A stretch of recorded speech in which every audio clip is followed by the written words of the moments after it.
నాకు రేవంత్ రెడ్డి రూపంలో ఒక ఔరంగజేబ్ కనబడుతుండే, ఒక అఫ్జల్ ఖాన్ కనబడుతుండే, ఒక నిజాం రజాకార్ కనబడుతుండే. ఎందుకంటే ఈ రోజు ముసల్మాన్ కా మతలబ్ కాంగ్రెస్, కాంగ్రెస్ కా మతలబ్ ముసల్మాన్. కొడుకుల్లారా మీకు దమ్ముంటే ఫస్ట్ ఓవైసీ కాలేజ్ వెళ్ళి అడ్డంగా నరికి మీ ఫ్యామిలీకి పార్సల్ పంపిస్తారు. అప్పుడు ఈ ప్రొఫెసర్ నాగేశ్వరరావు అన్నట్టు ఆంధ్రలో ఎందుకు పుల్ల పెట్టాలి? రాజకీయం గురించి నీ తెలంగాణ గురించి మాట్లాడుకోవాలి, అంత దమ్ముంటే నీకు అక్కడ ఎందుకు పుల్ల పెట్టాలి? ఎందుకు జగన్ గారు పైసలు ఇచ్చిండు అనుకున్నా, అడు తిరిగి నా మీదగా వస్తాడు అనుకున్నా. ఇలాంటి చాలా ఉన్నాయి ఇంకా దాచాం. ప్రకాష్ రాజ్ అన్నట్టు ఒక లుచ్చగాడు, ప్రకాష్ రాజ్ అని లుక్ఫా లఫంగా గాడాడు, ప్రకాష్ రాజ్ అన్నట్టు ఒక వేష్ ముండా కొడుకన్నా. నేను ఒక వెర్రి జీవితం అంతా వెర్రిగానే ఉంటాను. ఏసు ప్రభు చెప్పిండా అబ్బాయి నీ క్యాస్ట్ సర్టిఫికేట్ లా హిందూ అని పెట్టుకోమని, క్రిస్టియన్ అని పెట్టుకో, దమ్ము ధైర్యం అంటే. సిగ్గు శరం లేనివాడు ఎవడైనా ఉన్నంటే రోడ్ మీద బొట్టు పెట్టుకునే పోయేటోని కూడా అరెస్ట్ చేసిరన్న అంటే అర్థం చేసుకో. అంటే బొట్టు పెట్టుకుంటే అయిపోయింది, అరెస్ట్ చేస్తావా? ఎవరెవరైతే అమ్మవారితో పెట్టుకుర్రో వాళ్ళు నాశనం అయిపోయారన్న. రేవంత్ రెడ్డికి నేను సవాల్ ఇస్తున్నా, మీకు దమ్ము ధైర్యం ఉంటే ఇంకా ప్రపంచంలో చూస్తే కామన్ గా ఎవరైనా ఇతరుల మీద అటాకులు చేస్తున్నట్టే ఒకటే సామాజిక వర్గానికి సంబంధించినోడు, కేవలం ఇస్లామిక్ సంబంధించిన వాళ్ళే అటాకులు చేస్తున్నారు ప్రపంచవ్యాప్తంగా చూస్తే.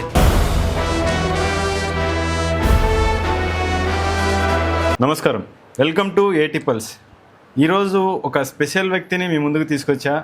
ఆయన ఎవరో కాదు, మీరు శ్రీశైలం వెళ్ళే దారిలో నది పైన ఒక దర్గా ఉంటే ఆ దర్గాను కూల్చడానికి అహర్నిశలు ప్రయత్నించి, అది దర్గా కాదు బేసిక్గా అక్కడ సృష్టించబడింది, ఆ సృష్టించబడిన దాన్ని కూల్చడానికి అహర్నిశలు పోరాడి దాన్ని కూల్చే విధంగా చేసిండు ఆయన బజరంగ్ దళ్ మహేష్ అన్న గారు. అన్న జై శ్రీరామ్. జై శ్రీరామ్ అన్న.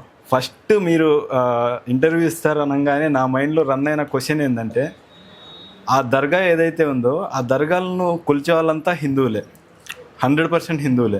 అండ్ ఇంకొకటి ఏంటంటే, కొంత గొప్ప కొలిచే ముస్లింలు ఎవరైతే ఉన్నారో, అంటే ఇప్పుడు కడపలో కూడా పెద్ద దర్గా ఉంది.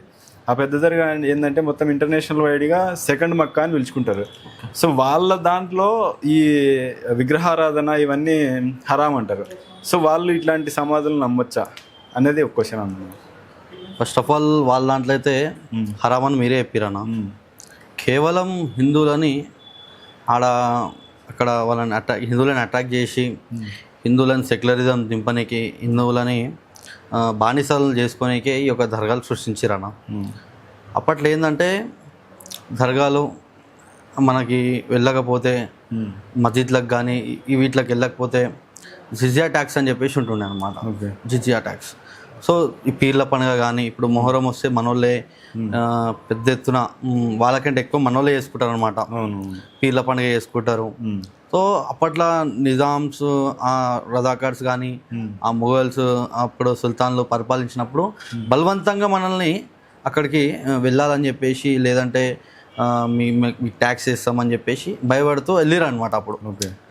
కానీ ఇప్పుడు అదొక ఆచారంగా భావించి ఈరోజు మన వాళ్ళు కొంతమంది మూఢనమ్మకంతో పుట్టురు. ఎందుకంటే మా తాత ముత్తాతలు వేరు, అది పరంపర వస్తుందని చెప్పేసి తెలియక పోతురు. నేనేమంటున్నా అంటే, అప్పుడు తెలియక వేరు, ఈరోజు నిజాలు అన్ని మనకి బయట పడుతున్నాయి, తెలుస్తుంది. సో ఇప్పటికైనా మారిపోవద్దని చెప్పేసి నేను అనుకుంటున్నా. ఇంకో విషయం, వాళ్ళ దాంట్లో హరాం, వాళ్ళైతే అసలు పోరు. వాళ్ళ దాంట్లో దర్గా అనేదే లేదు. వాళ్ళు ఒక్కరినే నమ్ముతారు, అల్లాని. ఈ దర్గాలు దాంట్లో పెట్టిన బొందల్ని వాళ్ళ దాంట్లోనే లేదు. కేవలం హిందువులను బానిసలు చేయడానికి ఒక దర్గాలు తీసుకొచ్చారు. కేవలం హిందువులను సెక్యులరిజం చేయడానికి. ఒకవేళ హిందువులా జీవిస్తే మళ్ళీ వీళ్ళు మన మీద తిరగబడతారని చెప్పేసి సెక్యులరిజంలో బానిసత్వానికి గురి అయినకే ఈ యొక్క దర్గాలను సూచించి వాళ్ళని దర్గాలను వెళ్ళాలని చెప్పేసి వాళ్ళ ఆలోచనతోటి దర్గాలు కట్టడము కానీ వాళ్ళ దర్గాలకి మనల్ని తీసుకెళ్ళి బలవంతంగా ఈ విధంగా జరిగిందన్న. సో ఇట్లాంటి మీరు మాట్లాడినప్పుడు చాలామంది ప్రాపగండా చేస్తున్నారు అని మాట్లాడుతూ ఉంటారు. దానికి మీ సమాధానం ఏంటి? ప్రాపగండా ఏం లేదు, ఉన్న వాస్తవము వాళ్ళకి కూడా తెలుసు. అసలు దర్గా అనేది అవాస్తవం, అసలు దర్గా అనేదే లేదు, దర్గా అనేది నిషేధం వాళ్ళ దాంట్లో. సో వాళ్ళకి లేని ఏదైతే ఉంటుంది కదా చీడ పురుగు, మనకెందుకు? ఆ చీడ పురుగు సెక్యులరిజం పురుగు మనోళ్ళకే ఉంటుంది అనమాట. సో వాళ్ళు సెక్యులరిజం భావించరు, వాళ్ళు సెక్యులరిజం నమ్మరు, కేవలం మనోళ్ళే నమ్ముతారు సెక్యులరిజంని. అదే ఇక్కడ నా క్వశ్చన్ కూడా అదే, సెక్యులరిజం అంటే ఇప్పుడు అంటే ఆ 2 కమ్యూనిటీలు ఉండే మనకు ఆపోజిట్లో గట్టిగా కనిపించేటి, ఇస్లాం కమ్యూనిటీ అండ్ క్రిస్టియానిటీ కమ్యూనిటీ. ఇస్లాంలో వాళ్ళ పార్టీ పేర్లలోనే ఏఐఎంఐఎం, ఐఎంఎల్ అని పార్టీలు ఉంటాయి. పార్టీ పేర్లోనే ముస్లిం అని పెట్టుకుంటారు. వాళ్ళకు సెక్యులరిజంలే, క్రిస్టియానిటీకి సెక్యులరిజంలే, ఒక హిందూకు మాత్రమే సెక్యులరిజం అనేది ఎందుకు?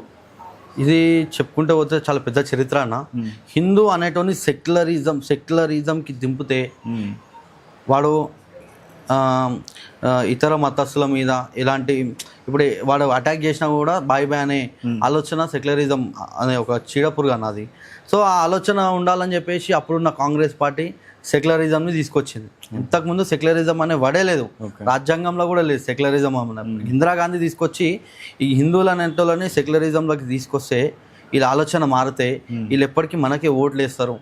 రాజకీయ కుట్ర ఇదనమాట. సో హిందువుల మీద ఒక కుట్ర. కానీ ఈరోజు హిందువులు ఏంది, హిందూ ముస్లిం బాయ్ బాయ్ అని చెప్పేసి సెక్యులరిజంలో పోతారు అన్నది. నేను ఒక ఎగ్జాంపుల్ చెప్తానా. ఇప్పుడు సెక్యులరిజం నార్మల్గా హిందువుల మీద అటాక్ చేసేది ఎవరన్నా ఎక్కువ? ముస్లిమ్స్ అటాక్ చేసి, హిందూ గుళ్ళ మీద అటాక్ చేసి. ఇప్పుడు తెలంగాణలో కాంగ్రెస్ గవర్నమెంట్ వచ్చిన తర్వాత ఒక 30కి పైగా గుళ్ళ మీద అటాక్ జరిగింది. ఎవరు చేసిరన్నా ఎక్కువ? కామన్ ఎవరున్నారు? ముస్లిం ఉన్నారు. ఇదంతా పక్కన పెట్టానా. ఇప్పుడు నేను గోమాతకి నేను రొట్టె పెడతానా, నేను తల్లిదా భావిస్తా. ఇప్పుడు అదే గోమాతని రొట్టెలు పెట్టుకున్న తినేటోడు కూడా ముస్లిం. ఈరోజు నేను అమ్మలా భావించే గోమాతను నువ్వు రొట్టెలు పెట్టుకుని తింటే నువ్వు నాకు ఎట్లా బాయ్ అవుతావు? ఈరోజు నీ ఇప్పుడు వాళ్ళ దాంట్లో వాళ్ళు చెల్లని చేసుకోవాలని చెప్పేసి ఉంది. ఈరోజు నువ్వు నా చెల్లెను, నీ చెల్లెనే ఈరోజు నువ్వు పెళ్లి చేసుకోవాలని నీ దాంట్లో ఉంది. నువ్వు నా ఇంటి దాకా వస్తే నా చెల్లని చేసుకోవాలని ఏం గ్యారెంటీ ఉంది? సో ఎట్లా మనం బాయ్ అవుతాం? ఈ కామన్ పాయింట్స్, కొంచెం ఈ బేసిక్ పాయింట్స్ ఆలోచించాలి హిందువులు. ఎక్కువ ఆలోచించాల్సిన అవసరం లేదన్నా. ఇంకా టెర్రర్ అటాక్స్ ఎవరు చేస్తారన్న ఎక్కువ భారతదేశంలో? ముస్లిమ్స్. మొన్న పహల్గామ్లో అటాక్ అయిందన్న. అటాక్ అయినప్పుడు కాదా అని చూసి మరీ చంపేసి, కల్మ వస్తుందా రాదా నీకు చెడ్డి ఇప్పి చూసి మరీ కట్ చేసిరు. ఎక్కడుందన్న సెక్యులరిజం? లేదు. ఈరోజు ట్యాక్సులు అన్న, ఈరోజు మనకి ట్యాక్సులు మన గుళ్ళలకు కానీ ఈరోజు ఎండోన్మెంట్ ఎవరికి వాళ్ళకి ఎందుకు లేదన్న? ఎండోన్మెంట్ మనకి ఎట్లయితే ఎండోన్మెంట్ గవర్నమెంట్ నుంచి ఉందో ఒక బోర్డు ఏదైతే ఎండోన్మెంట్ సంబంధించినది, మరి వాళ్ళకి ఎందుకు లేదన్న? గవర్నమెంట్ నుంచి ఏదో ఒకటి వాళ్ళకి సంబంధించిన మస్జిద్కి సంబంధించిన కానీ ఏది డిపార్ట్మెంట్ ఎందుకు లేదు? ఇప్పుడు క్రిస్టియన్స్ కానీ చర్చ్లకు ఎందుకు లేదు? ఇప్పుడు మన దగ్గర నుంచి ఎండోన్మెంట్ నుంచి మనం ఉండిలు వేసే డబ్బులు మాత్రం గవర్నమెంట్కి వెళ్తాయి అన్న. సో అవి మనకి ఉపయోగపడతాయి అంటే లేదు, పడవు. సరే, మరి మస్జిద్లలో కూడా జకాత్ అని చెప్పేసి వేస్తారన్న. జకాత్ అంటే ఇప్పుడు మనం ఉండిలో దక్షిణ ఎట్లా వేస్తాము, జకాత్ అని వేస్తారన్న. ఇప్పుడు వాళ్ళు జకాత్ వేస్తారు. ఆ జకాత్ వేసిన డబ్బులు గవర్నమెంట్ అకౌంట్ ఏముందాలి అది అంటే లెక్క ఏముంది వాళ్ళది. హిందువుల దగ్గర అయితే లెక్క ఉంది. ఇప్పుడు హిందువులు ఒక 10 రూపాయలు వేసిండు, 100 రూపాయలు వేసిండు, నెలకి ఉండి ఓపెన్ చేస్తే దాని లెక్క అనేది గవర్నమెంట్కి తెలుస్తుంది. మరి వాళ్ళ దాంట్లో కూడా జకాత్ వేస్తారు. మరి వాళ్ళ లెక్కలు ఎవరు అడుగుతారు? కేవలం హిందువులకైనా లెక్కలు అడిగేది హుండీల డబ్బులు. సరే, ఆ హుండీల డబ్బులు ఏమైనా తీసుకొని మనకేమైనా ఉపయోగపడుతుందా అంటే అది కూడా కాదు. కేవలం ఆ డబ్బు తీసుకొని రంజాన్ తోఫా అని చెప్పేసి వాళ్ళకి ఇస్తారు, క్రిస్మస్ గిఫ్ట్స్ అని చెప్పేసి వాళ్ళకి ఇస్తారు. ఎవరైనా నెత్తి మీద దీపం పెడుతుందంటే కేవలం హిందువులకి. ఎక్కడుందన్న సెక్యులరిజం? ఈ పాయింట్స్ అర్థం చేసుకోవాలన్నా హిందువులు. అంటే ఇంకోటి కుల వ్యవస్థ కూడా ఒక అంటే మన దాంట్లో ఉండే ఒక పురుగులాగా అనుకోవచ్చు కదా అన్న.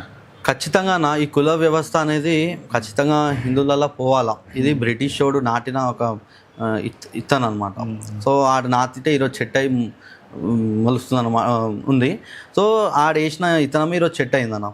ఎందుకంటే కుల వ్యవస్థ అనేది మన దగ్గర లేవన్న. ఏమున్నా కూడా వర్ణ వ్యవస్థ ఉంది. సో దానికి కాస్త ఏం చేసిన బ్రిటిష్ వాడు కుల వ్యవస్థ చేసిన అనమాట. ఈడు ఎస్సీ, ఈడు బీసీ, ఎస్టీ ఎక్కడుందన్న? 1947 కన్నా ముందు కానీ దానికన్నా ముందు కానీ అసలు ఎస్సీ, ఎస్టీ, బీసీ, ఓసీ అనేది మనకి ఏం తెలుసు అన్న? ఎవడు ఏ పని చేస్తాడో ఆ పని ప్రకారం మనకి కులాన్ని అంటబెట్టారు అంతే. ఇప్పుడు ఎగ్జాంపుల్ను నేను మంచి చదువు చెప్తున్నా లేదా నేను ఇంకో పని చేస్తున్నా, ఆ పనికి బట్టి దానికి యాడ్ చేసారు. కానీ ఈ కులం నీది అని యాడ్ చేయలేరు అని ఎప్పుడు. సో ఈ కుల వ్యవస్థ తీసుకొచ్చిన బ్రిటిష్ వాడు, తీసుకొచ్చి మన మధ్యలో మనకే చిచ్చులు పెట్టింది బ్రిటిష్ వాడు. ఇంకొకటి అన్న, ఇక్కడ ఇప్పుడు అంటే నాకు తెలిసిన కొంతమంది వ్యక్తులు నేను అడిగిన ఇదే, ముస్లిమ్స్ ఉన్నారు, క్రిస్టియన్స్ ఉన్నారు ఫ్రెండ్స్. వాళ్ళని అడిగింటే ఎందుకురా మీరు ఇంత అరాచకాలు చేస్తుంటారు అంటే, అరే ఈ దేశంలో మెజారిటీ, దేశం పక్కన పెట్టండి, తెలంగాణలో మెజారిటీ హిందువులే కదా. ఇప్పుడు హిందువులు ఓట్లు వేస్తేనే ఎవరైనా గెలుస్తారు కదా. మీరు ఓట్లేసి మీ నెత్తిపైన నాయకులను కూర్చోబెట్టుకొని మీ చెవులో ఉచ్చబోపించుకుంటారు. మీరు మాకు వచ్చి చెప్తారా, మీరు సక్రమంగా ఉండండి, మీరు సక్రమంగా జాగృతం అయ్యి నాయకులను ప్రశ్నించండి అని నన్ను క్వశ్చన్ చేశారు. నాకు వాళ్ళ దగ్గర ఆన్సర్ లేదు. మిమ్మల్ని అట్లా అడిగితే మీ దగ్గర ఏమైనా ఆన్సర్ ఉందా? ఒకటే ఆన్సర్ అన్న, హిందువులు దాంట్లోనే ఉంది. హిందువులు జాగృతం కావాలి, హిందువులు యూనిటీ కావాలా, హిందువులకి కావాల్సిన నీడ్స్ ఏమైతుంటే అవన్నీ అడగాల. మన నుంచి పోయే ట్యాక్సెస్ కానీ ఈరోజు అత్యంత ట్యాక్స్ తెలంగాణలో కానీ భారతదేశంలో మనం కడుతున్నాం. కానీ లబ్ధి పొందేది ఎవడు? మైనార్టీస్ పొందుతారు. మనం ట్యాక్స్ కడితే మైనార్టీస్ లబ్ధి పొందుతుండ్రు. అది ఎక్కడదన్నా? అంతే కదా. ఇప్పుడు ఇంకోటి, ఇప్పుడు ఎవరైతే అడిగిర్రో ఈరోజు చూసుకుంటే తెలంగాణలో మెజార్టీ మనమే ఉన్నాం, ఓట్స్ మనం వేస్తేనే గెలుస్తాం. కానీ ఎక్కువ సబ్సిడీస్ ఇచ్చేది ఎవరికి? వాళ్ళకి. అంటే ఈరోజు నాయకులు కూడా ఏ విధంగా తయారైపోయారు అంటే, ఒక వర్గానికి సంబంధించిన వాళ్ళు మనకు వన్ సైడ్ ఓట్స్ చేస్తారు. సో ఆ ఆలోచనలో ఉన్నారు కాబట్టి వాళ్ళకి సబ్సిడీస్ ఇస్తారు, వాళ్ళకి ప్రతి ఒక్కటి ఇస్తారు, వాళ్ళకే ఎక్కువ అది చూపెడుతారు అనమాట. ఈరోజు మన హిందువులు కూడా ఒక యూనిటీగా ఉండి ఒక్క ట్రాక్ మీద మనం పోతే మన మాట ఒకటే మాట ఉండాలి అందరిది. మనం ఒకటే పార్టీకి సపోర్ట్ చేయాలా. మేము ఇదే పార్టీకి సపోర్ట్ చేస్తాం, లేదా వీళ్ళు మాకు సపోర్ట్ చేస్తారు అంటే ఈ పార్టీకి ఇట్లా కానీ మనం ఉంటే మనకు కూడా మనం ఏదైతే ట్యాక్సెస్ కానీ మనం నుంచి ఏదైతే గవర్నమెంట్కి ఆదాయం పోతుందో అవన్నీ మనం తీసుకోవచ్చు. ఈరోజు మనం ఏంది, ఒకటి కాంగ్రెస్ పోతుండే, ఒకటి బీఆర్ఎస్ పోతుండే, ఒకటి బీజేపీ పోతుండే, ఒకటి ఎంఐఎం పోతుండే, ఒకటి ఇంకో పార్టీకి పోతుండు. వాళ్ళు ఏంది ఒకటే పార్టీకి ఓటేస్తారు తెలంగాణలో కానీ భారతదేశంలో కానీ. అందుకనే వాళ్ళు ఒక్క మాట మీద ఉన్నారు కాబట్టి వాళ్ళకి అన్నీ పోతున్నాయి. ఈరోజు తెలంగాణలో కానీ భారతదేశం మనం అందరం హిందువులము ఒకటే మాట మీద ఉండాలా, మనం గల్లబట్టి అడగవచ్చు ఖచ్చితంగా. సో ఈ ఒక్క మాట మీద ఉంటే, ఒక యూనిటీగా మనం ఒక పార్టీకి సపోర్ట్ చేస్తే, మనం ఓటు బ్యాంక్ మనం ఉండాలా. మన ఓట్ బ్యాంక్ ఖచ్చితంగా బలం ఉంటే మాత్రం మనం ఎవరినైనా ప్రశ్నించి ఏదంటే అది తీసుకోవచ్చు మనం. సో ఓట్ బ్యాంక్ అన్న మెయిన్, ఓట్ బ్యాంక్ అనేది యూనిటీ ఉండాలి, వన్ సైడ్ వాళ్ళని మన ఓట్స్. ఇప్పుడు అదే ఓట్ బ్యాంక్ని బేస్ చేసుకొని తెలంగాణలో తెలంగాణ ఉద్యమం మళ్ళా రేపెడుతున్నారు. అండ్ కేసీఆర్ వదిలిన బాణం ఒక ఆయన ఎన్టీఆర్ విగ్రహాలు కూల్చేస్తా అని మాట్లాడుతున్నారు. ఆయన గురించి ఏం చెప్తారన్న? వాడు పృథ్వీరాజ్ యాదవ్ అన్న, వాడి పేరు పృథ్వీరాజ్ యాదవ్ అండ్ టీం మచ్చగాలలో. ఏమైందంటే చిన్న స్టోరీ చెప్తాను, చాలా మందికి తెలియదు అనమాట. ఈ ఎందుకు కేసీఆర్ వదిలిన బాణమే ఖచ్చితంగా. ఎందుకు నేను చెప్తున్నా అంటే 1983లా వీళ్ళయ్య 1983 to 1984 one time MLA, one ఇయరే మినిస్టర్. ఎవరు? వీళ్ళ నాయన సత్యనారాయణ, సంగంరెడ్డి సత్యనారాయణ. సో వీళ్ళ ఎన్టీఆర్ఏ ఇచ్చినట్టు బీఫాము. ఎన్టీఆర్ భిక్ష పెడితేనే ఎమ్మెల్యే అయ్యిండు, మినిస్టర్ అయ్యిండు. సో ఎన్టీఆర్ మీద కుట్రలు చేసిన చరిత్ర ఈ యొక్క పృథ్వీరాజ్ యాదవ్ వాళ్ళ అయ్యా సత్యనారాయణది. ఎందుకు చెప్తున్నా అంటే, ఎన్టీఆర్ గారికి ఆ రోజు హార్ట్ సర్జరీ ఉందని చెప్పేసి అమెరికా పోయాడు. ఆ రోజు వెళ్తే ఇలా అయ్యా సంగంరెడ్డి సత్యనారాయణ ఇంకా నాదల భాస్కర్ రావు అని చెప్పేసి కుట్రలు చేసి, ఎన్టీ రామారావు గారు అమెరికాలో ఉండని చెప్పేసి కుట్రలు చేసి ఆ యొక్క టీడీపీ గవర్నమెంట్ కూల్చిరనమాట. కూల్స్తే మళ్ళీ ఎన్టీ రామారావు గారు మళ్ళీ ఇక్కడ అప్పుడు ఆంధ్రప్రదేశ్, ఉమ్మడి ఆంధ్రప్రదేశ్ అప్పుడు ఇక్కడ వస్తే, హైదరాబాద్కి వస్తే మళ్ళీ అప్పుడు ఏం చేసిండు, మళ్ళీ ఎలక్షన్స్కి వెళ్ళారు, కూల్చేసారు కదా. మళ్ళీ ఎలక్షన్స్కి వెళ్తే మళ్ళీ గెలిచిండు NT Ramarao. Only one time. అప్పుడు వీళ్ళ పని ఒకటి, కూల్చాలా. వీళ్ళ నైనా నుంచి వస్తుంది అనమాట కూల్చడం. ఇప్పుడు కూడా ఏంది, కాంగ్రెస్ వచ్చింది, సరే ప్రజలు వేసిరు ఓట్లు, మనం రెస్పెక్ట్ చేయాలి ప్రతిదానికి. చట్ట పరంగా వాళ్ళు ఓట్లు వేసిరు, గెలిచిరు, రెస్పెక్ట్. వీళ్ళకి రాజ్యాంగం అంటే రెస్పెక్ట్ లేదు. కాంగ్రెస్ గెలిచింది, సరే 5 years ఉంటారు, వాళ్ళ తర్వాత ఎవరు గెలుస్తారనేది మనం డిసైడ్ చేయొచ్చు కదా. వీళ్ళు ఇప్పుడు ఏంది, కేసీఆర్ వదిలిన బాణం ఆంధ్రప్రదేశ్ తెలంగాణ, ఆంధ్రోడు తెలంగాణోడు. ఈ ఒక ఆలోచన ఆంధ్రలోకి రావాలి, ఈ ఒక ఆలోచన తెలంగాణకి రావాలా. సో అప్పుడు ఏదైతే ఉద్యమం టైంలో ఆంధ్ర తెలంగాణ ఆలోచన వచ్చిందో, సరే అప్పుడు అంటే మనకి తెలంగాణ నీళ్ళు నియామకాలు నిధులు అని చెప్పేసి అప్పుడు 100% తెలంగాణ కొట్లాడినారు. కొట్లాడాల్సిన అవసరం కూడా. సో ఇప్పుడు అవసరం లేదు కదా అది. అదే అన్న, అప్పుడు అంటే మనకు అవసరం ఉండే నీళ్ళు నిధులు నియామకాలని మనం కొట్లాడినాం. ఆ రోజు మనకు నీడు ఉండే మనం కొట్లాడినాం, అన్ని దోచుకోబోతున్నారు కాబట్టి. ఈ రోజు మనకు ఉన్నాయి. కానీ కేసీఆర్ వదిలిన బాణం ఏం చేస్తుండు, ఆంధ్ర తెలంగాణ ఒక ఆలోచన తెలంగాణలోకి రావాలా, ఆంధ్ర ఒక వాదం, తెలంగాణ ఒక వాదం వస్తే మళ్ళీ ఏంది, కేసీఆర్ రావాలా. కేసీఆర్ అదే వాదం మీద కదా వచ్చింది. సో అలా ఆలోచనతోటి తెలంగాణలోని ఒక మైండ్ సెట్ చేంజ్ చేద్దామని కేటీఆర్ వదిలిన బాణం ఈ యొక్క పృథ్వీరాజ్ యాదవ్ గారు. సో ఇది బేస్ చేసుకొని లెఫ్ట్ వింగ్ అంతా, ఇప్పుడు మొన్న పవన్ కళ్యాణ్ కి సంబంధించిన ఇష్యూ జరగడం కూడా ఈ లెఫ్ట్ వింగ్ అంతా వన్ సైడ్ వార్ చేసారు అంటారా అన్న? అదే అన్న, అంటే దీని కనుక ఈ మొన్న జరిగిన వార్లో కూడా left and right wing war కూడా కేసీఆర్ బ్యాక్ బోన్ గా ఉంటాడు అంటారా? ఖచ్చితంగా అన్న. అసలు ఇది అంటే ఇక్కడ జరిగింది తెలుసా అన్న, ఇష్యూ ఎట్లా స్టార్ట్ అయిందంటే, ప్రొఫెషనల్ నాగేశ్వరరావు, నేను వాడిని ప్రొఫెషనల్ నాగేశ్వరరావు అన్న, ఫాల్తూ నాగేశ్వరరావు అంట. వాడు తెలంగాణ ఉద్యమంకి సపోర్ట్ చేయలేవాడు, తెలంగాణ వేర్పాటుకి సపోర్ట్ చేయలేదు. ఆడు సమైక్యాంధ్రకు సపోర్ట్ చేసిండు. ఏ రోజు కూడా తెలంగాణ ఉద్యమకారులు అరెస్ట్ అయినా కూడా లాఠీ దెబ్బలు తిన్నా కూడా ఏ రోజు వాడు సపోర్ట్ చేయలేదు. సో వాడి నుంచి స్టార్ట్ అయింది. వాడు ఏదో విశ్లేషణకారుడు అనలిస్ట్ అని చెప్పేసి వాడు చెప్పుకుంటాడు. వాడు అనలిస్ట్ కాడు, బొంగు భూషణం ఏం కాదు. వాడు ఆంధ్రప్రదేశ్ రాజకీయం మీద అనలైజ్ చేసిండు. సో విశ్లేషణ చేస్తే అక్కడ వాళ్ళు ఏదో చర్యలు తీసుకుంటే అది ఇది అనేసరికి మళ్ళీ ఇక్కడ నుంచి కొంచెం సౌండ్ వచ్చేసరికి సరే ఇక న్యూట్రల్ అయిన మేమేం చర్యలు తీసుకోవట్లేమని చెప్పేసి. ఇంకోటి హైలైట్ ఏంటంటే ఈ యొక్క పాల్తు నాగేశ్వరరావు అనేటోడు వీని మాటలు వెనుకకు తీసుకుండు. నా మాటలు నేను అపోలోజ్ చేస్తున్నా సో అని అంత క్లోజ్ అయిపోయింది. ఒక చీడపురుగు అని చెప్పిన కదా, కేసీఆర్ వదిలిన బాణం చీడపురుగు. పృథ్వీరాజ్ యాదవ్ అనేటోడు దీన్ని రెచ్చగొట్టి రౌండ్ టేబుల్ పెట్టి ప్రెస్ మీట్ల మీద ప్రెస్ మీట్లు పెట్టి తెలంగాణ ఆంధ్రప్రదేశ్ ఈ అంటే వాదం తీసుకొచ్చి ఆంధ్రప్రదేశ్ యొక్క డిఫరెన్స్ తీసుకొచ్చి మా నాగేశ్వరరావుని ఎట్లా అరెస్ట్ చేస్తారు, మా అనలిస్ట్ని ఎట్లా అరెస్ట్ చేస్తారు, మా తెలంగాణని ఎట్లా అరెస్ట్ చేస్తారు, అది ఇది అని చెప్పేసి అందరినీ రెచ్చగొట్టిండు అనమాట ఈ యొక్క చీడపురుగు. రెచ్చిపోగానే ఇంకా కొంతమంది చీడపురుగులు ఉంటాయి, ఫేక్ జర్నలిస్టులు. వాళ్ళంతా నా కొడుకులు ఏడ కూడా జర్నలిజం చేయలే, ఎక్కడ జర్నలిజం చేయలే. కేవలం ఎవడో ఒకడు పెట్టిస్తే ఛానల్ పెట్టుకొని ఇక వాగుతూ ఉంటారు అనమాట. నా కొడుకులు చిల్లరగాలు అంతా ఈయనకి తోడయ్యారు. వీడు ఒక గుత్తదారు, వాళ్ళ ఒక కూలోళ్ళు. వీడు ఎక్కడ వెళ్తే అక్కడ వస్తారనమాట. తెలంగాణ అంతా అయిపోయింది. వాడు ప్రొఫెసర్ నాగేశ్వరరావుని వెనబడి పెట్టుకొని మా తెలంగాణలో ఎట్లా అరెస్ట్ చేస్తారు అది ఇది అంటే తప్పు చేసి ఎవరినైనా అరెస్ట్ చేస్తారు భారతదేశంలో. ఎవరు ఎక్కడ తప్పు చేసినా కూడా రాజ్యాంగం ఇచ్చిన రైట్స్ ప్రకారం ఈయనకి తెలియదు అనమాట రాజ్యాంగం గురించి. సో అంత క్లోజ్ అయిపోయిన తర్వాత ఆంధ్రప్రదేశ్ తెలంగాణ అని చెప్పేసి ఈ యొక్క ఆలోచన తీసుకొని రావడం జరిగింది. ఎవడు ఈ పృథ్వీరాజ్.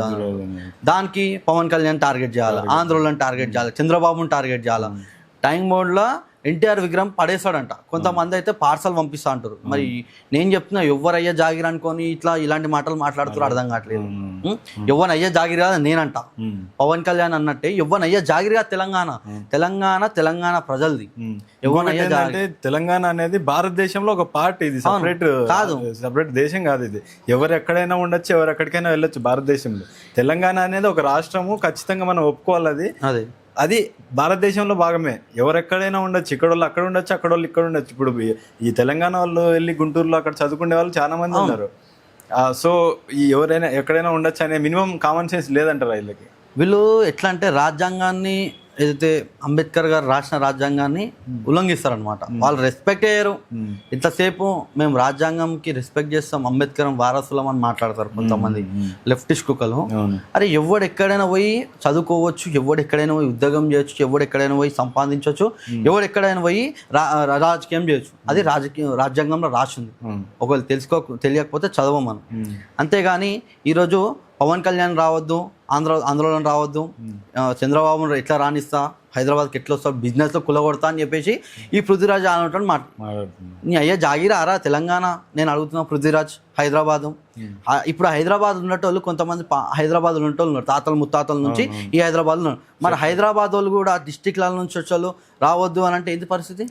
ఎవరికి రైట్స్ లేవు, ఎవ్వరు అనదికి రైట్స్ లేవు అంటే ఏంటి పరిస్థితి? ఇప్పుడు హైదరాబాద్ మా హైదరాబాద్ అనవాడు అంటుండా అన్నాడు. ఎవడైనా రావచ్చు, బతకొచ్చు. అట్లానే ఏ రాష్ట్రం నుంచి ఎక్కడ వేరే రాష్ట్రాలకు పోయి బతికే రాజ్యాంగం ఇచ్చిన హక్కు. ఎవరయ్యా జాగిరి కాదు, అర్థమవుతుందా? ఇంకోటి ఎన్టీఆర్ విగ్రహాలు వలగొట్టేస్తా, ఆ విగ్రహాలు వలగొట్టేస్తా అని అంటుండు కదా.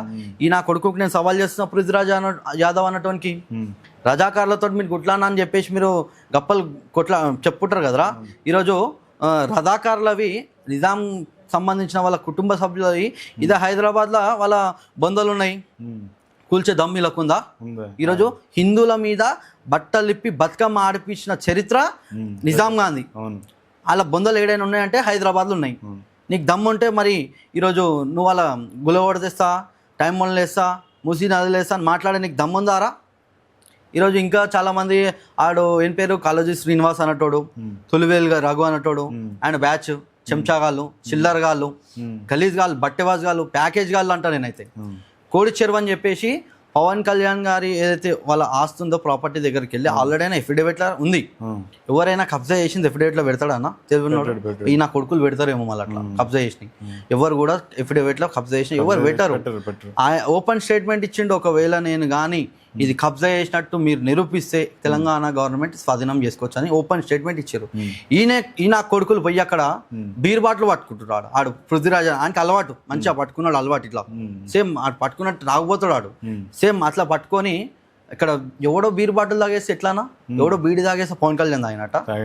చూడు నీ సనాతన ధర్మం ఏం నేర్పిస్తుంది, బీరు తాగమంటుందా, బీడి తాగమంటుందా అని చెప్పేసి ఆయనకి మినిమం కామన్ సెన్స్ లేదు. ఎవడో తాగి పడేస్తే ఇప్పుడు అన్న ఒక పెద్ద జంగల్ ఉంటుంది అన్న, ఎవడో తాగి పడేస్తే ఈ పవన్ కళ్యాణ్ తాగినట్ట.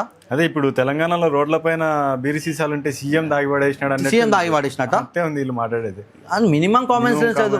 ఈరోజు ఆ చెరువు దగ్గరికి వెళ్ళి అంత స్వేచ్ఛ ఉంది, ఎందుకు పవన్ కళ్యాణ్ కాబట్టి అంత ఫ్రీడమ్ కాబట్టి వెళ్ళి చేసారు. నేను ఇలా సవాల్ ఇస్తున్నా అన్న, సల్కం చెరువు, ఫాతిమా కాలేజ్, ఓవైసీ ఖాన్ కాలేజ్, వీళ్ళకి దమ్ముందా ఆ కాలేజ్ మీదకి ఎక్కించి విజువల్ చూపెట్టే దమ్ముందా? కొడుకుల్లారా మీకు దమ్ముంటే ఫస్ట్ ఓవైసీ కాలేజ్ వెళ్ళి ఆ ఫాతిమా కాలేజ్ బిల్డింగ్ మీదకి వెళ్ళి విజువల్ చూడండి రా కొడుకుల్లారా. మిమ్మల్ని అడ్డంగా నరికి మీ ఫ్యామిలీకి పార్సల్ పంపిస్తారు ఆ కొడుకులు, నేను ఖచ్చితంగా చెప్తున్నా, పక్కా పంపిస్తారు. వీళ్ళకి దమ్ముందా? అదే అట్లాంటి కుక్కలు రోడ్డుపైకి వచ్చి 15 మినిట్ అని మాట్లాడతారు. వాళ్ళని అడిగే దమ్ము ఉండదు. మంచి చేసే వాళ్ళను ఎవడైనా అంటే ఇప్పుడు పవన్ కళ్యాణ్ వచ్చిండు ఏదో మాట్లాడిండు, ఆయన మాట్లాడింది ఇక్కడ కూడా కాదు, ఆయన భావన ఎత్తిందే ఈ ప్రొఫెసర్ నాగేశ్వరరావు అని ఒక వేస్ట్ ఫెలో. అవును. సో ఊరికే ఈ తెలంగాణ భావాన్ని తీసుకొచ్చి ఈడ రచ్చ చేసే బదులు నువ్వు అదే రచ్చపోయి ఆడ చేస్తే బెటర్ కదా అనేది నా ఉద్దేశం. కూడా మీరు చెప్పడం కరెక్ట్, బరాబర్ అన్న. ఆ ప్రొఫెసర్ నాగేశ్వరరావు అన్నట్టు విశ్లేషణకారుడాడు, ఎనలిస్ట్. ఇప్పుడు వాడు ఓన్లీ తెలంగాణ గురించి మాట్లాడు, రాజకీయం గురించి. మనకి ఆంధ్రలోకి ఏం పుల్ల పెట్టింది మరి? ఆంధ్ర గురించి ఎందుకు మాట్లాడాలి? తెలంగాణ అని మాట్లాడతాడు, మరి ఆంధ్రలో ఎందుకు పుల్ల పెట్టాలి రాజకీయం గురించి? నీ తెలంగాణ గురించి మాట్లాడుకోవాలి అంత దమ్ముంటే నీకు, అక్కడ ఎందుకు పుల్ల పెట్టాలి? ఎందుకు జగన్ గారు పైసలు ఇచ్చిండు పక్కా, అందుకనే వాళ్ళ మీద బురద తలుతుండేడు. వీడు ఎట్లా అంటాడు తెలుసా అన్న, ఈ ప్రొఫెసర్ నాగేశ్వరరావు అంటాడు మైండ్ సెట్ ఎప్పుడు డబ్బు పిచ్చేనికి. వీడు ఉస్మానియా క్యాంపస్ లో ఏదైతే ఉస్మానియా యూనివర్సిటీ ఉందో ఫస్ట్ పీరియడ్ కావాలంటాడంట, డిమాండ్ చేసి ఫస్ట్ గంట సేపు క్లాస్ చెప్పేసి తర్వాత ప్రైవేట్ క్లాసెస్ కి వెళ్తాడంట. అంటే వేరే కాలేజ్లలో ప్రైవేట్ క్లాసెస్ అంటే అక్కడ వెళ్ళి చెప్తాడంట డబ్బు. వీడు మాట్లాడాలన్నా డబ్బే, మాట్లాడకుండా ఉండాలన్నా డబ్బే. అంత డబ్బు పిచ్చోడు. వాడి వెనకాల ఈ నా కొడుకులంతా హౌలేగాళ్ళు దాకా పోయారు. అటువంటి వాడిని నమ్మే వాళ్ళు కూడా ఉన్నారు ఆడియన్స్. వాని వీడియోలు చూసి అంటే నేను కూడా అనేస్తున్నా వాడు వీడని. తప్పలేదన్నా, ఇప్పుడు వానికి లేదన్నా, ఏంది వాడు అంటుండు అన్న, పాపం అన్న పవన్ కళ్యాణ్ అమ్మ ఉందా లేదా అని అడుగుతున్నాడు. అడుగుతాడా అన్న? నేను పృథ్వీరాజ్ వాళ్ళ వైఫ్ కానీ వాళ్ళ పిల్లలు ఎవరైనా ఉంటే సిగ్గుపడండి. ఈరోజు మీ ఎవరైతే పృథ్వీరాజ్ యాదవ్ అన్నట్టుండో ఏం మాట్లాడుతున్నాడు, పవన్ కళ్యాణ్ అమ్మ ఉందా బతుకుందా, ఎవడైనా అడుగుతాడా? కామన్ సెన్స్ ఉన్నోడు అడుగుతాడా? వీడు మళ్ళీ అంటే ఉద్యమం చేసినట్ట. ఏం ఉద్యమం చేసినవరా నువ్వు? ఏం నేర్చుకున్నావురా నువ్వు? మీ అయ్యా మినిస్టర్ అంటున్నావు, మీ అయ్యా ఎమ్మెల్యే అంటున్నావు, ఏం నేర్పించిండ్రా మీ అయ్యా నీకు? వాళ్ళ అమ్మ ఉందా బతుకుందా ఎవడు అని అడుగుతాడరా? అడిగే మాట నారా అది? పృథ్వీరాజ్ యాదవ్ నీకు సిగ్గు శరం ఉందా లేదారా? ఇతరులను ఇట్లా అంటే అట్లా మాట్లాడేస్తాడన్న. రేవంత్ రెడ్డిని అరెతురే అంటాడు, మినిస్టర్లను అరెతురే అంటాడు, ఇంకోళ్ళని అరెతురే అంటాడు. మరి వీనికి అరెతురే అన్నట్టు లేకనా ఇది ఇట్లా మాట్లాడుతుండు? అవునవును. అంటే ప్రశ్నించే గొంతు లేనంత వరకు ఎవడో ఒకటి మాట్లాడుతూనే ఉంటాడు అన్న. ప్రశ్నించే గొంతు ఉన్నప్పుడే వాడు తగ్గుతాడు. బరాబర్ అన్న. వాడు ఏది ఎంతసేపు వీడు ఏమనుకుంటాడు అంటే నేనే సుప్రీం తెలంగాణ, నేనే ఉద్యమం చేసిన, మా అయ్యనే తెచ్చిండు ఉద్యమం చేసి తెలంగాణ అని ఈయన ఫీలింగ్ అనమాట. అంత సీన్ లేదురా అయ్యా. తెలంగాణలో పుట్టిన ప్రతి ఒక్కడు ఉద్యమకారుడే, అర్థమవుతుందా? పుట్టిన పిల్లగాడు కూడా ఉద్యమకారుడే, అర్థమవుతుందా? నువ్వే ఉద్యమం పీకి కట్టలు కట్టింది ఏం లేదు ఇక్కడ, అర్థమైందా? నీ ఇల్లు నువ్వు చూసుకో ఫస్ట్, నీ ఇల్లు నీ ఫ్యామిలీ చూసుకో, అంతే. తెలంగాణ మంచిగా ఉంది, చల్లగా ఉంది, అర్థమైందా? అండ్ ఎస్పెషల్లీ తెలంగాణ ఇప్పుడు కాదు ఉద్యమం అంటే, రజాకారుల నుంచి ఉద్యమాలు జరుగుతున్నాయి, రచ్చలు జరుగుతున్నాయి. ఇప్పుడు ఏం కొత్తగా వీళ్ళు చేసింది ఏం పొడిచింది ఏం లేదు. అదే కదా, రెచ్చగొట్టి ఓట్ బ్యాంక్ కోసం వాళ్ళు చేసే విచ్చ పనులే తప్ప ఉద్యమం మెయిన్ ఉద్యమం కాదు. అండ్ ఇంకొకటి ఏంటంటే ఇదే పాయింట్లో ప్రకాష్ రాజ్ అనేటువంటి ఒక అంటే జస్ట్ టాస్కింగ్ అని ట్వీట్లు చేస్తూ ఉంటాడు. వాడు కూడా ఒక వేస్ట్ ఫెలో బేసిక్గా. సో అటువంటి వ్యక్తి అక్కడ కేరళ లిటరేచర్ ఫెస్టివల్లో వెళ్ళి రామాయణం గురించి, సీతాదేవి గురించి తప్పుగా మాట్లాడతాడు. వాడు కూడా మొన్న పవన్ కళ్యాణ్ గారి పైన కూడా ట్వీట్ చేసిండు. సో ప్రకాష్ రాజ్ గురించి చెప్పాలంటే ఏం చెప్తారన్న? ప్రకాష్ రాజ్ అనేటోడు ఒకడు థర్డ్ క్లాస్ ఫెలో అన్నాడు. ప్రకాష్ రాజ్ అనేటోడు ఒక లుచ్చాగాడు. ప్రకాష్ రాజ్ అని లుక్ఫా లఫంగా ఆడాడు. ప్రకాష్ రాజ్ అనేటోడు ఒక వేష్ ముండా కొడుకు అన్న. ఎందుకు చెప్తున్నా అంటే ప్రకాష్ రాజ్ అనేటోడు ఒక వేష్ నా కొడుకు. ఎంతసేపు వాడు సనాతన ధర్మంనే టార్గెట్ చేస్తాడు. ఎంతసేపు ఎవరైనా సనాతన ధర్మం గురించి మాట్లాడతారో వాళ్ళని టార్గెట్ చేస్తాడు. ఎంతసేపు వాడు ఎవరైతే దేశం గురించి మాట్లాడతాడో వాళ్ళని టార్గెట్ చేస్తాడు. వాళ్ళ ఐడియాలజీ ఒకటే అన్న, దేశాన్ని ముక్కలు చేయాలా, సౌత్ ఇండియా నార్త్ ఇండియా ముక్కలు చేయాలా. వాడు ఏం మాట్లాడతాడన్న, వాళ్ళ తమిళనాడు ఏమైనా చక్కగా ఉందా? తమిళనాడులో నీ తమిళోళ్ళు అంటే అందరిని అన్నా నేను, అక్కడ ఉన్న రాజకీయం కుట్రలు ఏ విధంగా వేసిరంటే పాపం ప్రజల్ని కూడా బయట రాష్ట్రాల నుంచి అక్కడికి వెళ్తే మాత్రం ఎవరిని రానియరు, ఓన్లీ తమిళే మాట్లాడాలి. ఫస్ట్ నీ తమిళనాడుని చక్కగా చేసుకోరా భయ్. తమిళనాడులో తెలుగు మాట్లాడినారు, హిందీ మాట్లాడినారు తెలుసా అన్న? హిందీ మాట్లాడితే ఎలగొట్టేస్తారు. సో నీ తమిళనాడులో ఫస్ట్ ఆడను ఇదంతా మాట్లాడు, ఏవైతే మాటలు మాట్లాడుతున్నావు జస్ట్ ఆస్కింగ్ అని చెప్పేసి నీ తమిళనాడులో రాజకీయ నాయకులకి, తమిళనాడులో ఎవడైతే ఇప్పుడు గవర్నమెంట్లో నడిపిస్తారో వాళ్ళకి నువ్వు జస్ట్ ఆస్కింగ్ అని ట్వీట్ చేయి. హిందీ కూడా ఎందుకు రావద్దు, ఎందుకు వచ్చి పని చేయొద్దు. భారతదేశంలో ఒక భాగం తమిళనాడు కానీ హిందీని రానియరు, వేరేని రానియరు, తెలుగుని రానియరు, ఓన్లీ తమిళలో ఉండాలి. ఎక్కడ దాన్ని ఇది రాజ్యాంగ ఉల్లంఘిస్తున్నట్టే కదా. వీళ్ళకి అవి కాని రావని, ఎందుకంటే అక్కడ అంటే కమ్యూనిజం నడుస్తుంది కదా అక్కడ బేసిక్ గా. అదే అన్న. సో అక్కడ వీళ్ళకి గుర్తురావు ఇట్లాంటి. అండ్ ఇంకోటి ఏంటంటే ఇదే ప్రకాష్ రాజ్ అనేటోడు పాలస్తీనా ఇస్రాయల్ గొడవలు చెప్పినప్పుడు దాని గురించి మాట్లాడతాడు, లేకుంటే అంటే పాలస్తీనా గురించి మాట్లాడతాడు, ఎవరైతే ముస్లిమ్స్ సపోర్ట్ చేస్తాడు. లేకపోతే ఇక్కడ ఇరాన్ ఇస్రాయల్ వార్ జరుగుతున్నప్పుడు ఇరాన్ పైన సపోర్ట్ చేసి మాట్లాడతాడు. అండ్ ఇప్పుడు పిఓజేకి ఏదైతే ఉందో పాక్ ఆక్యుపైడ్ కాశ్మీర్, అది మన దేశంలోదే, మన దేశంలో భాగమే. అక్కడ ప్రజలు తిండికి లేక పిండి రేట్లు ఎక్కువ పెరిగిపోతున్నాయి, వాళ్ళు వండించిందే మళ్ళా పిండి రేట్లు ఎక్కువ పెరిగిపోతున్నాయి. అక్కడ కరెంట్ ప్రొడ్యూస్ చేసి అక్కడ నుంచి ఇస్లామాబాద్కు తరలించి, ఆ ఇస్లామాబాద్ నుంచి వీళ్ళకు ఇస్లామాబాద్లో 4 రూపాయలు ఉంటే వీళ్ళకు 10-12 రూపాయల యూనిట్తో సేల్ చేస్తా, వీళ్ళ కరెంట్ తీసుకొని అట్లా చేస్తానని పాకిస్తాన్ గవర్నమెంట్ అరాచకం చేస్తానని వాళ్ళు రోడ్లపైకి వచ్చి ప్రొటెస్ట్ చేస్తే కొన్ని వందల మందిని గత 3 రోజుల నుంచి 100 మందిని పాకిస్తాన్ ఆర్మీ కాల్చి చంపేస్తుంది. వాళ్ళు మేము భారతదేశంలో కలుస్తాం రా నాయనా అని మొత్తుకుంటారు. అట్లాంటి వాళ్ళ గురించి వీళ్ళు మాట్లాడారన్నా. ఎందుకంటే వీళ్ళ మైండ్ సెట్ ఒకటే అన్న, భారతదేశంలో ఎవడైతే దేశం గురించి ధర్మం గురించి బాగా భారతదేశం బాగు గురించి మాట్లాడతారో వాళ్ళ మీద నిందలు వేయాలి, వాళ్ళ మీద కుట్రలు చేయాలి. ఇప్పుడు వాళ్ళ గురించి ఎందుకు మాట్లాడతాడు అన్నాడు? అంతెందుకన్నా బంగ్లాదేశ్లో హిందువుల మీద అటాక్స్ అయినాయి, ఏ రోజైనా మాట్లాడాడు? మాట్లాడలే. అదే పాకిస్తాన్ కొన్ని వేల కిలోమీటర్ దూరం దాని గురించి మాట్లాడతాడు, ఇరాన్ గురించి మాట్లాడతాడు, ఇజ్రాయెల్ గురించి. అరే ఇజ్రాయెల్ మన భారతదేశానికి ఫ్రెండ్లీ కంట్రీ, మనం వాళ్ళ మిత్ర సంబంధం ఉంది మనకి, వాళ్ళతో మనం వాళ్ళకి సపోర్ట్ చేయాలి. అంతేగాని ఈ నా కొడుకు భారతదేశం ఎవరికి సపోర్ట్ వాళ్ళకి సపోర్ట్ చేయడు. ఈ నా కొడుకు మైండ్ సెట్ అలాగా. ఈ కమ్యూనిజం మైండ్ సెట్ ఎట్లుంటుంది అంటే ఎంతసేపు భారతదేశానికి వ్యతిరేకమే. అర్థమైందా అన్న? భారతదేశం వేరే కంట్రీ తోటి మనము ఫ్రెండ్లీగా మూవ్ అయితే ఈయన కొడుకు ఓర్వదాల్చాలన్నమాట, దాని మీద కుట్రలు చేసి కూల్చేది. చెప్పినా కదా ఇందాక పృథ్వీరాజ్ మైండ్ సెట్ ఎట్లుంటుందో, ఇలా మైండ్ సెట్ ఒకటే అనమాట. తుక్కుడే గ్యాంగ్ అంటారు వీళ్ళని. ఎంతసేపు తుకుడలు చేయాలి, భారతదేశాన్ని తుకుడలు చేయాలి, ఇప్పుడు తెలంగాణను తుకుడలు చేయాలి. ఆల్రెడీ తెలంగాణ ఆంధ్రప్రదేశ్ తుకుడలు చేసిరు, సరే అయిపోయింది. ఇప్పుడు ఏంది సౌత్ ఇండియా నార్త్ ఇండియా ఈ వాదం, మా సౌత్ ఇండియాని సపరేట్ చేయండి అంటారు నా కొడుకులు. ఇలా మైండ్ సెట్ అట్లా ఉంటుంది అనమాట. ఎంతసేపు భారతదేశాన్ని ముక్కలు చేయాలి, ఇప్పుడు తెలంగాణని ఇప్పుడు ముక్కలు చేయాలి. తెలంగాణ అయింది, మళ్ళీ తెలంగాణ ఆంధ్ర ఎందుకు వచ్చింది? తెలంగాణ సపరేట్ కావాలంట మళ్ళీ ఈ నా కొడుకులకి. ఇప్పుడు ఆల్రెడీ సపరేట్ అయింది కదా. ఇప్పుడు తెలంగాణ రాష్ట్రం ఏదైతే ఉందో అది అక్కడ ఒక రాష్ట్రంగా సపరేట్ అయ్యి అక్కడ ఒక అసెంబ్లీ ఉంది, అన్ని సపరేట్ ఉన్నాయి. సపరేట్ అయినా కూడా ఈ ఉద్యమం ఎందుకు? ఓటు చెప్తున్నా. ఇంకోటి ఏంటంటే కాంగ్రెస్ గురించి కూడా ఇప్పుడు ఏదైతే అంటే దేశాన్ని విభజన చేసిందో దానికి మెయిన్ పేరు కాంగ్రెస్ వస్తుంది. ఇప్పుడు పిఓజేకి ఇచ్చినప్పుడు కాంగ్రెస్ అండ్ అక్సర్ చిన్ చైనా ఆక్రమించిన అక్సర్ చిన్ సేమ్ కాంగ్రెస్. అయితే వాళ్ళు ఇప్పుడు మాట్లాడేది ఏంటంటే మీకు దమ్ముంటే హిందువులకి మీ వాళ్ళకి చెప్పండి, మీ హిందూ పార్టీకి చెప్పండి. సో వాళ్ళు అంటే ఏమైనా కానీ బీజేపీ మీ వాళ్ళకి చెప్పండి, మీ హిందూ పార్టీకి చెప్పండి. ఫస్ట్ ఈ కాంగ్రెస్ ను తగ్గియాలంటే ఆ నోటు పైన ఏదైతే మనం వాడే నోటు ఉంటుందో ఆ నోటు పైన గాంధీ బొమ్మని దిమ్మండి మొగోడైతే, లేదంటే పిఓజేకేని తీసుకురండి, అదే పాక్ ఆక్యుపైడ్ కాశ్మీర్ని మనలో కలసండి, అక్సర్ చిన్ను మనలో కలపండి, దమ్ముంటే మీ హిందువులకు దమ్ముంటే మీరు క్వశ్చన్ చేయండి, మీరు మెజారిటీ కదా అని క్వశ్చన్ చేస్తున్నారు. ఆ క్వశ్చన్కి మీకు ఆన్సర్ ఏంటి? ఇప్పుడు చూడండి నాన్న, ఇప్పుడు గాంధీ పేరు తీయాలంటే 2 నిమిషాలు వాడదు. ఎంతసేపు అన్న దీనికి?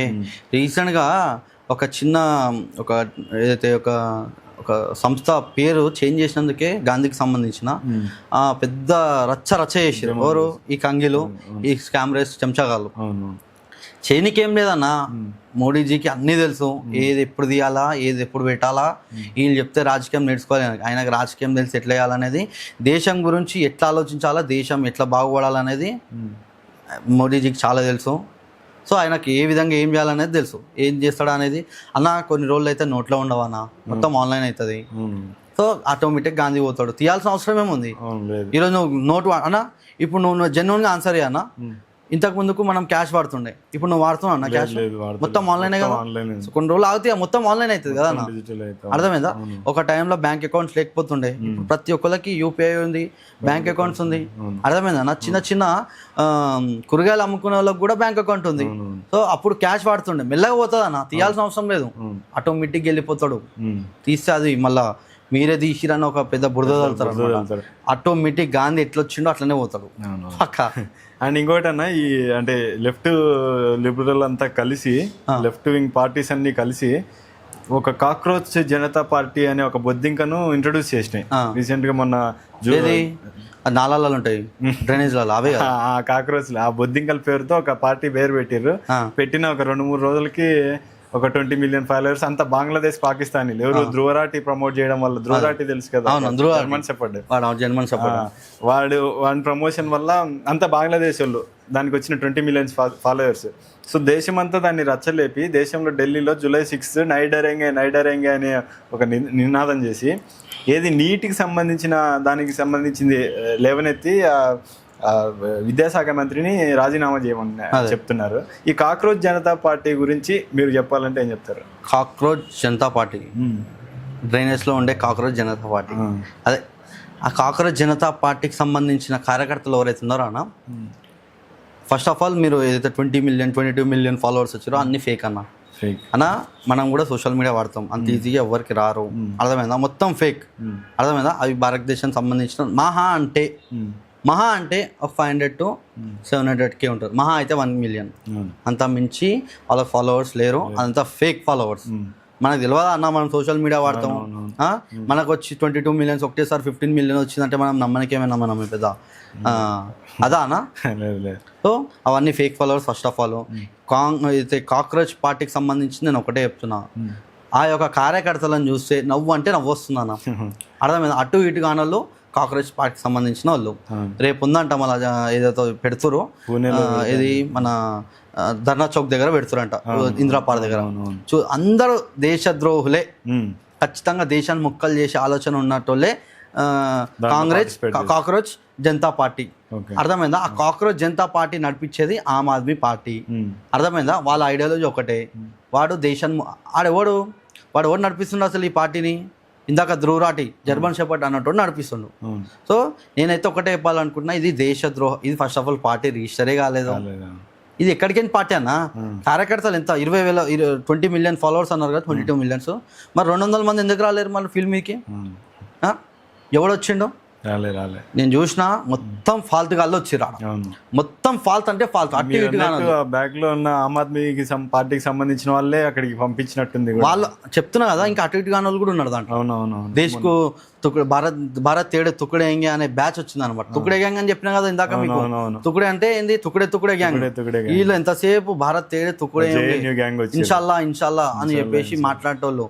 ఈ నా కొడుకుల గ్యాంగ్ వచ్చిందట. వీళ్ళ వల్ల ఏం కాదన్న, ఎందుకు చెప్పాలా? నీలాంటి వాళ్ళు నాలాంటి వాళ్ళు ఉన్నంత సేపు ఈ నా కొడుకులు మన ఎంట్రిక కూడా వీకలేరు. ఇప్పుడు 100 కోట్ల మంది జనాల్లో ఒక్కడు ఛత్రపతి శివాజీ అయినా మొత్తం క్లీన్ స్వీప్ అవుతుంది. అంతేనా? అండ్ ఇంకోటి అన్న, ఈ ధ్రువరాటి అనే వ్యక్తి రాముడు అండ్ కృష్ణుడు మాంసం తిన్నారని ఒక వీడియో చేసిండు. సో ఆ వీడియో పైన అంటే చాలా మంది డిస్కస్ చేసిండు. మీరేం చెప్తారు దానికి? ధ్రువరాతి అన్నటోడు భారతదేశంలో ఉంటే ఆయన సంగతి ఏందో మనం చూస్తాం. ఈ నా కొడుకులు ఎంతసేపు ఆడు ఉంటాడు, ఫారెన్లలో అమెరికాలో ఒకటి ఉంటాడు, జపాన్లో ఒకటి ఉంటాడు, ఈడు ఉంటాడు, కామెంట్ చేస్తూ ఉంటాడు. కొడుకులు భారతదేశం నుండి ఇలాంటి కామెంట్ చేస్తే ఈ కొడుకులకు తెలుస్తుంది ఏమవుతుంది అనేది. అక్కడ ఉండి కామెంట్ చేస్తారు. ఎంతసేపు భారతదేశంలో కుట్రలు. ఆడు కానీ భారతదేశానికి వస్తే అని 2 ముక్కలు చేస్తారన్న మనోళ్ళు. ధ్రువరాటి అనేటువంటి ఆడు బయట ఉండే ఇవన్నీ వాగుతాడు. చెప్తున్నాగా అన్న, ఎంతసేపు సనాతన ధర్మంని టార్గెట్ చేయాలి. ఈ నాన్ వేసిన వ్యక్తి కూడా అదే కదా, ఆడంతే అన్న, వాడు ఫాల్తుగా బయటనే తిరుగుకుంటా ఉండే, వస్తలేడు. వాడు రాడు భారతదేశానికి. భారతదేశానికి వస్తే ఆయన కూడా పని ఖతం. మరి భారతదేశంలో ఉండే 15 మినిట్ అని మాట్లాడి ఓవైసీ బ్రదర్స్ కి కూడా ఎవరు కౌంటర్ ఇస్తలేరు కదా, వాళ్ళపైన ఒక కేసు కూడా లేదు. కేసు అంటే అప్పుడున్న కాంగ్రెస్ గవర్నమెంట్ అన్న, దాన్ని పట్టించుకోలేదు. అంటే 15 మినిట్ అన్నప్పుడు కాంగ్రెస్ గవర్నమెంట్ ముందు కూడా అన్నారు, అంటే బీఆర్ఎస్ గవర్నమెంట్ ఉన్నప్పుడు కూడా అన్నారు. సో వాళ్ళు ఏంది ఇప్పుడు 15 మినిట్ అని చెప్పి మనం రెచ్చగొడుతాం. 15 నిమిషాల్లో క్లీన్ స్వీప్ చేస్తారు. హిందువులు 100 కోట్ల మంది హిందువులను చంపేస్తారంట మొత్తం 15 నిమిషాలు టైం ఇస్తే ముస్లిమ్స్ కి. అలా వాళ్ళు అదేగా చెప్పేది, వాళ్ళు 15 మినిట్ టైం ఏంటి, భారతదేశంలో హిందువులు లేకుండా చేస్తామని మాట్లాడుతున్నారు. వాళ్ళు ఓపెన్ స్టేట్మెంట్ ఏరన్నా, వాళ్ళు డర్పు ఓపెన్ స్టేట్మెంట్ అన్న, అది మొత్తం బయట. అదే అప్పుడు అన్నారు తర్వాత మళ్ళీ 3 సార్లు అన్నారు, అన్న అన్నాడు, తమ్ముడు అన్నాడు. అంటే 15 మినిట్ కిత్తవరా అంటే టైం 15 మినిట్, ఈ ఇండైరెక్ట్ మాటలు. మనం కూడా దునియా మాట్లాడతాం అన్న. ఇప్పుడు మనకు కూడా నేను కూడా చెప్తా, నేను కూడా నాకు నిమిషం సమయం ఇచ్చిరనుకో, ఎంత 25 కోట్లు ఉన్నారు కదా, నిమిషం సమయం చాలు హిందువులకి. నిమిషం కూడా కాదు, ఒక 30 సెకండ్స్ ఇస్తే చాలు, మేము కూడా మస్తు మాట్లాడతాం. ఇట్లాంటి మాటలు మాట్లాడతారన్న వాళ్ళు, అర్థమైందా? ఇప్పుడు ఈ హైడ్రా ఇక్కడ నడిచినట్టు పాత బస్తీలో నడుస్తలేదు. హైడ్రా గురించి ఏం చెప్తారన్న మీరు? కేవలం హైడ్రా అనేది హిందువుల మీదే నడుస్తుందన్న. ఈ యొక్క ఏవైతే అకత్యాలు హిందువుల మీద నడుస్తున్నాయి, వాళ్ళ దగ్గరికి వెళ్ళలోపు వాళ్ళ దగ్గర ఓట్లేరు, కేవలం హిందూ బిల్డింగ్స్ చూస్తారు, హిందువులు ఇళ్ళనే కూల్చుతారు. ఎందుకంటే హైదరాబాద్లో హిందువులు ఓట్లేయాలి కదా వాళ్ళకి, సో హిందువుల మీదే వాళ్ళ టార్గెట్. సో ఇంతసేపు ఓల్డ్ సిటీలో దునియా ఊపెడతా అన్న ఒకటే చెప్తున్నా అన్న, రేవంత్ రెడ్డికి నేను సవాల్ ఇస్తున్నా. ఇంకా రంగనాథ్ గారు ఉన్నారో హైడ్రా కమిషనర్కి నేను ఒకటే సవాల్ ఇస్తున్నా, మీకు దమ్ము ధైర్యం ఉంటే అందరినీ కూల్చారు కదా, చట్టపరంగా మీరు అందరికీ కూల్చరు. ఓవైసీ కానీ కాలేజ్ ఏమైంది, అకాడమిక్ ఇయర్ కూడా అయిపోయింది కూడా చాలా రోజులు అవుతుంది. ఆ కోర్టు మాకు ఇది ఇచ్చింది అది ఇచ్చిందని మాట్లాడారు కదా, అకాడమిక్ ఇయర్ అయిపోయింది, మస్తు రోజులు అవుతుంది. ఇంకెప్పుడు గులుస్తారు ఓవైసీ కానీ కాలేజ్? చెరువులు ఉంది ఆల్రెడీ, కోర్టు కూడా నిర్ణయించింది. ఆ అకాడమిక్ ఇయర్ అయిన తర్వాత మీరే కూల్చున్నారు, ఇప్పటి వరకు కూల్చాలి. అది ఒక్కడు కూల్చేరి నేను రేవంత్ రెడ్డికి గులాంగిరి అయిపోతాను. అండ్ అది ఒక్కటే కాదన్న, మొన్న షాప్ దగ్గరికి అంటే చార్మినార్ దగ్గర ఉండే ఒక షాప్ దగ్గరికి హైడ్రా వెళ్ళినా కానీ అక్కడ ఎమ్మెల్యే ఇమ్మీడియట్ గా వచ్చి తిట్టి మరి మొత్తం పోలీసులను అందరినీ అక్కడ నుంచి వెళ్ళగొట్టడం జరిగింది. సో మొత్తం వాళ్ళ అదొక సపరేట్ కంట్రీగా ఇప్పుడు నిజాములు ఎట్లయితే పరిపాలించారో ఒకప్పుడు, సో అదే విధంగా జరుగుతుంది కదా ఇప్పుడు వాళ్ళ మైండ్ సెట్ అదే ఉందన్న. వాళ్ళ మైండ్ సెట్ ఎట్లుందంటే, మేము ఇంకా నిజాం రూలింగ్ ఉన్నాం. ఓల్డ్ సిటీ ఆ యొక్క 7 ఎమ్మెల్యేలో ఎంపీ కాన్స్టిట్యున్సీకి సంబంధించిన ఏవైతే జోన్ ఉంటుందో అది నిజాం రూలింగ్ అనుకుంటారు వాళ్ళు. నిజాం చెప్తున్నా, నిజాం రూలింగ్ అనుకుంటారు వాళ్ళు. ఎందుకు తెలుసా? వాళ్ళ దగ్గరికి గవర్నమెంట్ రూల్స్ నడవవు, వాళ్ళ రూల్స్ నడుస్తాడు. ఇది పక్కా చెప్తున్నా, అర్థమైందా? వాళ్ళ రూల్సే నడిపించుకుంటారు.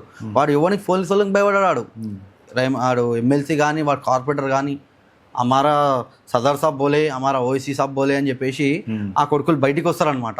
వాళ్ళకి లోపడేసే ఇంకా చెప్తున్నా కానా, ఇచ్చలే విడిగా వాళ్ళ మీద దౌర్జన్యం జరుగుతుంది పోలీసుల మీద. ఆడు ఒకడు వచ్చి ఇట్లా డక్క కొడతాడు. ఇంతగానం ఫ్రీడమ్ వాళ్ళకి ఎక్కడి నుంచి వచ్చింది? మరి రేవంత్ రెడ్డి ఇస్తుండే వాళ్ళకి. ఎందుకు చెప్పు? ముస్లిం అంటే కాంగ్రెస్ అంటే ముస్లిం అని రేవంత్ రెడ్డి చెప్పింది కదా, సో వాళ్ళకి చాలా ఫ్రీడమ్ వచ్చేసింది. అరే हमारे एरिया पे गवर्नमेंट हमारे को कोई भी उखाड़ने वाला नहीं है, हमारा बाल भी कोई उखाड़ने वाला नहीं है అని చెప్పేసి వాళ్ళు ఏం చేస్తారు, విచ్చలు విడిగా ఎవరినంటే అన్ని అరే గవర్నమెంట్ అధికారులను కూడా వాళ్ళు కలెక్టర్ని కానీ డిపార్ట్మెంట్ సంబంధించిన వాళ్ళని డక్క కోనేరేతు అని చెప్పేసి మాట్లాడుతారు. అంటే ఎక్కడ ఇంతగానం ధైర్యం వాళ్ళకి? కాంగ్రెస్ ఇస్తుంది మరి. సో ఇప్పుడు ఇప్పుడు మైనారిటీ ఓట్ల వల్లే కాంగ్రెస్ అధికారం సాధించిందంటే లేదు కదా అన్న, హిందువులు కూడా వేసారు కదా ఓట్లు. హిందువులు ఎందుకు క్వశ్చన్ చేయలేకపోతున్నారు? నేను ఇందాక చెప్పినా, హిందువులు అనేటోళ్ళు 3 పార్టీలో డివైడ్ అవుతారు. వాళ్ళు ఏంది, ఒకటే వాళ్ళకి ఫత్వా జారీ చేస్తారు అనమాట. అర్థమైందా?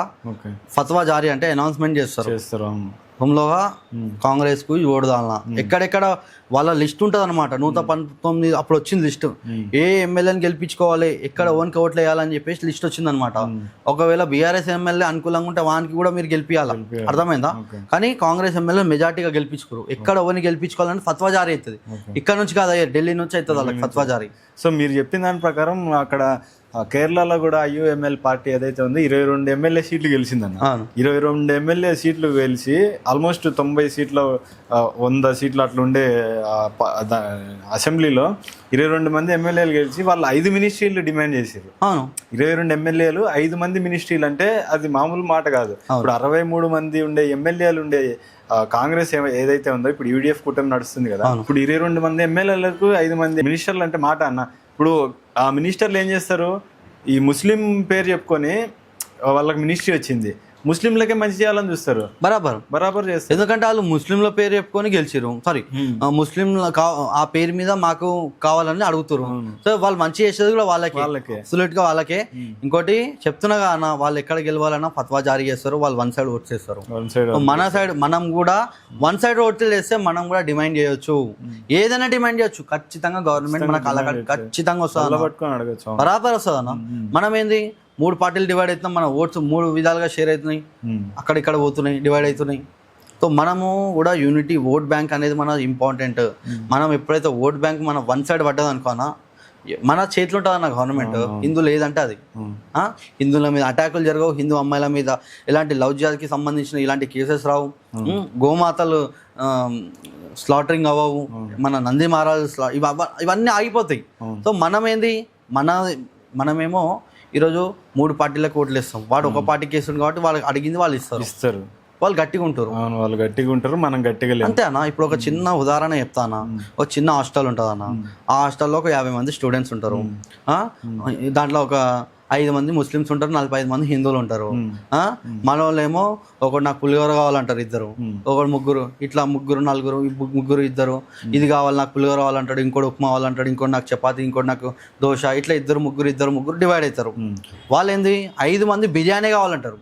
ఇక్కడ ఓటింగ్ జరిగితే ఎవడు గెలిచింది అన్నట్టు చూపెడతాడు, 5 మంది ఎక్కువ ఎవరిది ఉంటుంది ఓటింగ్, 5 మంది బిర్యానీ కావాలని ఉంటుంది. సో 5 మంది వాడే గెలుస్తాడు. మనం ఏంది ఒకడు దోశ కావాలి, ముగ్గురు దోశ కావాలి, నలుగురు ఇది కావాలి, ఇద్దరు ఇది కావాలని మనం డివైడ్ అవుతాం ఇట్లా. కానీ వాళ్ళ 5 మంది మాత్రం నాకు బిర్యానీ కావాలంటాడు. సో ఎవరు గెలిచినట్టు, అబ్సల్యూట్ గా మనం కూడా ఓట్ బ్యాంక్ కావాలని నేను చెప్తున్నాను. ఓట్ బ్యాంక్ మనం కానీ ఓట్ బ్యాంక్ అయితే మనం చెప్పింది జరుగుతుంది. మన హిందువులు స్ట్రాంగ్ గా ఉంటే మనం చెప్పింది జరుగుతుంది, మన ఆలయాల పైన దాడులు జరగవు బరాబర్. అండ్ క్రిస్టియన్ కన్వర్షన్స్ పైన మీరు మాట్లాడాలంటే ఏం మాట్లాడతారన్న? క్రిస్టియన్స్ కన్వర్షన్ మీద ఖచ్చితంగా గవర్నమెంట్ ఖచ్చితంగా చర్యలు తీసుకోవాలన్నా. ఎవరెవరైతే మతం మారుతుండో వానికి బీసీ సర్టిఫికేట్ ఇవ్వాలా రాజ్యాంగబద్ధంగా.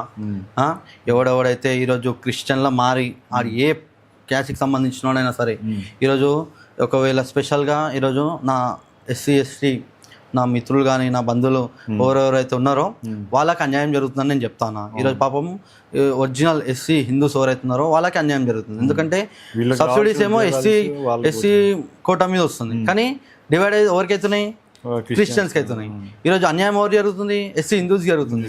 ఈరోజు సరే ఒక ఎస్సీ ఒక బీసీ ఇంకోడైనా సరే XYZ వాడు క్యాస్ట్ మన మతం మారుతుండు అని అంటే వాడు చట్టపరంగా వానికి వచ్చే క్యాస్ట్ ఏంది, వాడి రిలీజన్ ఏంది, వాడు రిలీజన్ మతం మారిన తర్వాత క్రిస్టియన్ అవుతుండు, కానీ రిలీజన్ మాత్రం హిందూ అని పెట్టుకుంటుండు క్యాస్ట్ సర్టిఫికేట్లా. అక్కడ వాని మతానికి ద్రోహం చేస్తుండు, ఇక్కడ హిందువులకి ద్రోహం చేస్తుండ్రు. మరి ముఖ్యంగా ఎవరైతే ఎస్సీ ఎస్టీ ఉంటారో వాళ్ళకి ద్రోహం చేస్తుండ్రు. ఏసు ప్రభు చెప్పిండా భయ్ నీ క్యాస్ట్ సర్టిఫికేట్లా హిందూ అని పెట్టుకోమని, క్రిస్టియన్ అని పెట్టుకో, దమ్ము ధైర్యం అంటే. సిగ్గు శరం లేనివాడు ఎవడైనా ఉండంటే మతం మారి ఎస్సీ హిందూ అని పెట్టుకుంటుండో సిగ్గు శరం లేనివాడు అని అంటారు. నేనైతే ఆడు 10 మందికి పుట్టినోడు అని అంట. ఎందుకు చెప్పాలా, ఈరోజు ఎస్సీ హిందూ అని నువ్వు ఎట్లా పెట్టుకుంటారా భయ్? ఒక్కసారి నువ్వు క్రిస్టియన్లా పోయిన తర్వాత నువ్వు రిలీజన్ ఏం పెట్టుకోవాలి, నీకు దమ్ నువ్వు నిజాయితీగా నువ్వు క్రిస్టియన్ అనే పెట్టుకోవాలి రిలీజన్. నువ్వు హిందూ పెట్టుకోని మా సబ్సిడీస్ నువ్వు ఓవర్ రాబోయే తీసుకోనికే. సో ఈ భాగాలే ఖచ్చితంగా దీని మీద దృష్టి పెట్టాలా. ఇంకా కలెక్టర్స్ కానీ ఎంఆర్ఓ ఎవరెవరైతే అధికారులు ఉంటారో ఎవరెవరైతే మతం మారుతున్నారో ఖచ్చితంగా వీళ్ళ మీద ఎంక్వైరీ చేయండి. మీరు సీక్రెట్ ఎంక్వైరీ ఇన్వెస్టిగేట్ చేయండి. చర్చ్కి ఎవరెవరు పోతారు వాళ్ళ లిస్ట్ తీయండి, లిస్ట్ తీసి వాళ్ళ ఎస్సీ క్యాస్ట్ సర్టిఫికేట్ క్యాన్సిల్ చేయండి, ఎవరెవరైతే పోతుండో ఎస్టీ సర్టిఫికేట్ క్యాన్సిల్ చేయండి. ఈ పని మీరు ఎవరిది పని, ఇది అధికారులది. అధికారులు చేయట్లే, ఎందుకు చేయట్లే? చేయరు వాళ్ళు, అంతే. సో ఇది మారాలన్నా. దీని మీద కూడా ప్రతి ఒక్కళ్ళు నేను అయితే అందరికీ ఒక డిమాండ్ చేస్తున్నా, రిక్వెస్ట్ చేస్తున్నా, ఎవరెవరైతే మీ మిత్రులు కానీ మీ మిత్రులు చుట్టాలు ఎవరైనా సరే చర్చికి పోతుండో సీక్రెట్గా వాడిని వీడియో తీయండి, చర్చికి పోయే వీడియో, వాని ఇంట్లో ఫోటోలు ఉంటే ఫోటోలు తీయండి, ఎంఆర్ఓ ఆఫీస్కి వెళ్ళండి, పెట్టి దీని మీద కేసు ఫైల్ చేయండి లేదా కంప్లైంట్ చేయండి. ఖచ్చితంగా ఆ ఎస్సీ సర్టిఫికేట్ క్యాన్సిల్ అయిపోతుంది అన్న. అండ్ అన్న ఇప్పుడు మీరు ఆ శ్రీశైలం దర్గా గురించి తీసుకుంటే అంటే మీకు ఎవరన్నా చెప్పిర్రా, మీరే వెళ్తా ఏంది ఇది అని చూడడం జరిగింది? అసలు ఏం జరిగింది అక్కడ? అన్న నేను శ్రీశైలంకి వెళ్తా ఉంటాను, 3 monthsకి 5 monthsకి ఒకసారి వెళ్తా ఉంటా. చూసిన ఆ దర్గా 2 years నుంచి కనబడుతుంది మనకి వెలుగులోకి, 2 years నుంచి వచ్చింది వీడియోలు అవి ఇవి. సరే అని చెప్పేసి నేను వెళ్తా ఉన్నా, చాలాసార్లు చూసిన.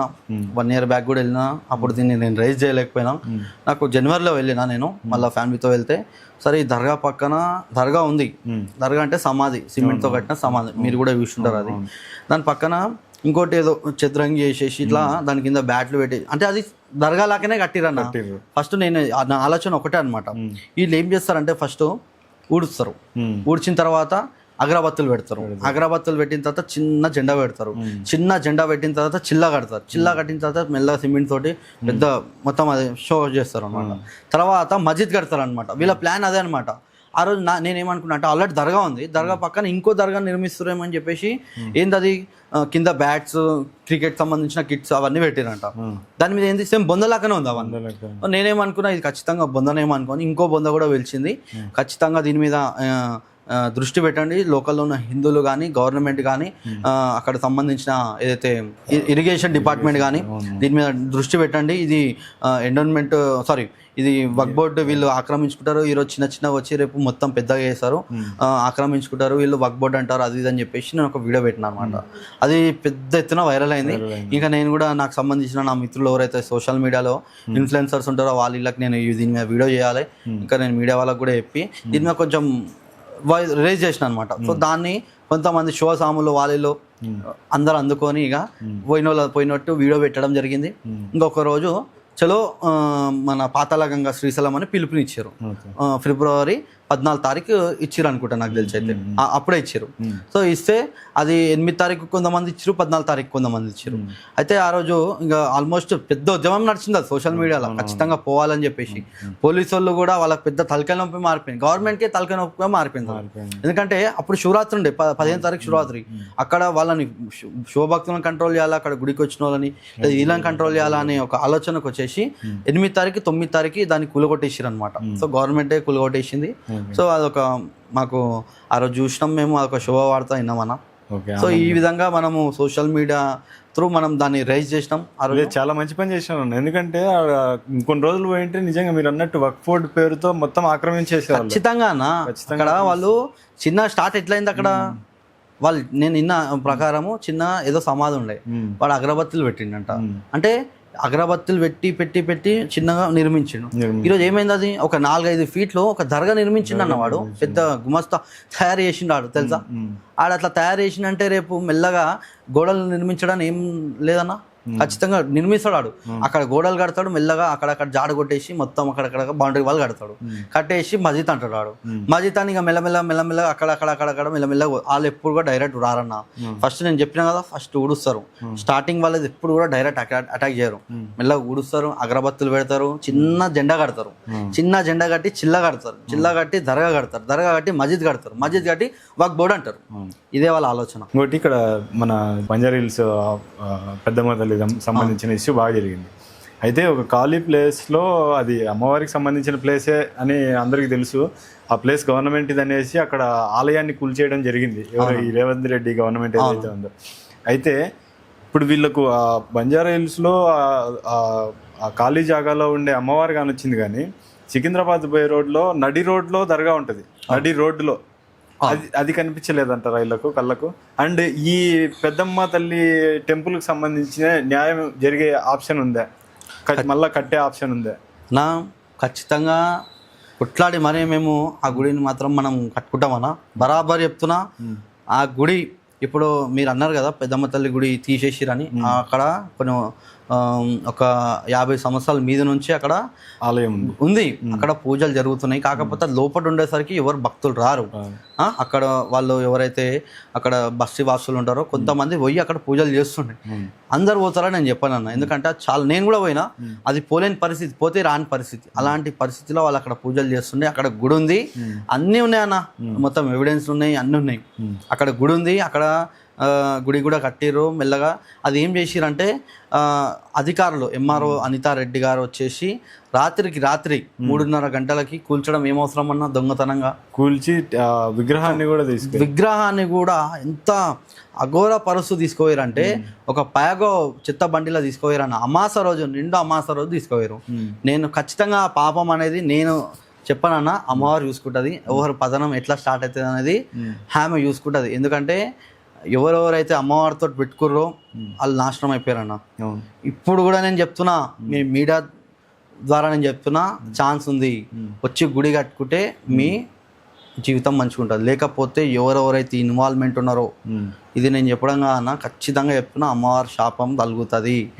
ఎవరెవరైతే ఇన్వాల్వ్మెంట్ ఉన్నారో, ఎవరెవరైతే అధికారులు ఉన్నారో, ఎవరెవరైతే దీన్ని కూల్చే ప్రయత్నం చేసి దీనికి ఇన్వాల్వ్మెంట్ టోటల్గా ఎవరున్నారో చెప్తున్నా కదా, ఖచ్చితంగా అమ్మవారు శాపం కలుగుతుంది. రాసి పెట్టుకోండి, నా మాటలు రాసి పెట్టుకోండి. మీరు బరాబర్ చెప్తున్నా, అమ్మవారి శాపం బరాబర్ తగులుతుంది. అగర్సే ఎవడైనా కొన్నా, ఎవడు ఎట్లా కొంటాడో చూస్తాము. కొన్న తర్వాత ఆ గుడి నిర్మించకపోతే మాత్రం ఫస్ట్ ఆఫ్ ఆల్ ఆడ ఎలాంటి కన్స్ట్రక్షన్ అయితే మేము జరగనీయమన్నా. మేము ఒకటైతే డిసైడ్ అయినాము, మా ప్రాణమైనా పోవాలి, మేము ప్రాణం తీసుకొనికి రెడీ, ప్రాణం వినికి రెడీ. బరాబర్ చెప్తున్నా, మా అమ్మవారి గుడి బరాబర్ మన అమ్మవారి గుడి కట్టి తీరుతాం. ఆడ అమ్మవారు ఉన్నది వేరే దగ్గర ఇస్తాన్నారు. ఏంది కమిటీకి పిలిచి బంజారా హిల్స్లో 4 స్థలాలు 1000 గజాలు గుడి కట్టిస్తాము, చిన్న ఫంక్షనల్ కట్టిస్తామంటే ఆఫర్ చేసిరు. ఆడ 50 గజాలు అమ్మవారి గుడి ఉంది, అమ్మవారి నీడు ఆడనే ఉంది, అమ్మవారు ఆడనే ప్రత్యక్షమే ఉంది. మీరు వేరే దగ్గర నేను ఇస్తా అంటే ఒప్పుకునే పరిస్థితి లేదు. 50 గజాలైనా సరే మాకు ఆడనే అమ్మవారు కావాలని చెప్పేసి ఇదే డిమాండ్ చేసిరు అన్నమా. అంటే ఒకవేళ 3,000 ఉంటే, ఒకవేళ లొంగిపోతే వేరే దగ్గర కావాలని చెప్పేసి అంటుండే. కానీ అమ్మవారిని నమ్మినాం ఈరోజు, అమ్మవారు ఆడనే ఉంది. అర్థమైందన్న? ఇప్పుడు కూడా మనకు అమ్మవారి కళ్ళలో వస్తుంది అన్న, ఖచ్చితంగా చెప్తున్నా కదా, అమ్మవారు ఆడనే ఉంది, బరాబర్ ఆడనే ఉంది. అమ్మవారికి కావాలని ఆడనే కట్టాలి, వేరే దగ్గర కడతా అంటే మేము ఊకునే పరిస్థితి అయితే లేదు. ఇదైతే ఫైనల్ చెప్తున్నా అన్న, ప్రాణాలు పోతాయైనా రెడీ అన్నా మేము. కానీ అమ్మవారు కూడా అన్న కట్టడానికి రెడీ ఫిక్స్ అయ్యాను. స్టిల్ పోరాడుతూనే ఉన్నారా?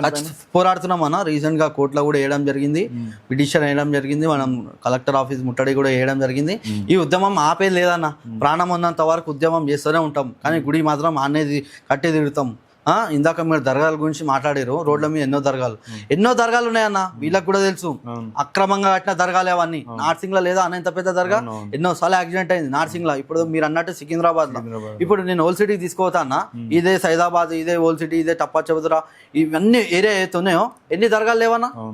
ఎన్ని దర్గాలు లేవు? అవన్నీ అక్రమంగా కట్టినాయి. ఎన్ని బొందలగడ్డలు బయటికి రాలే అన్న?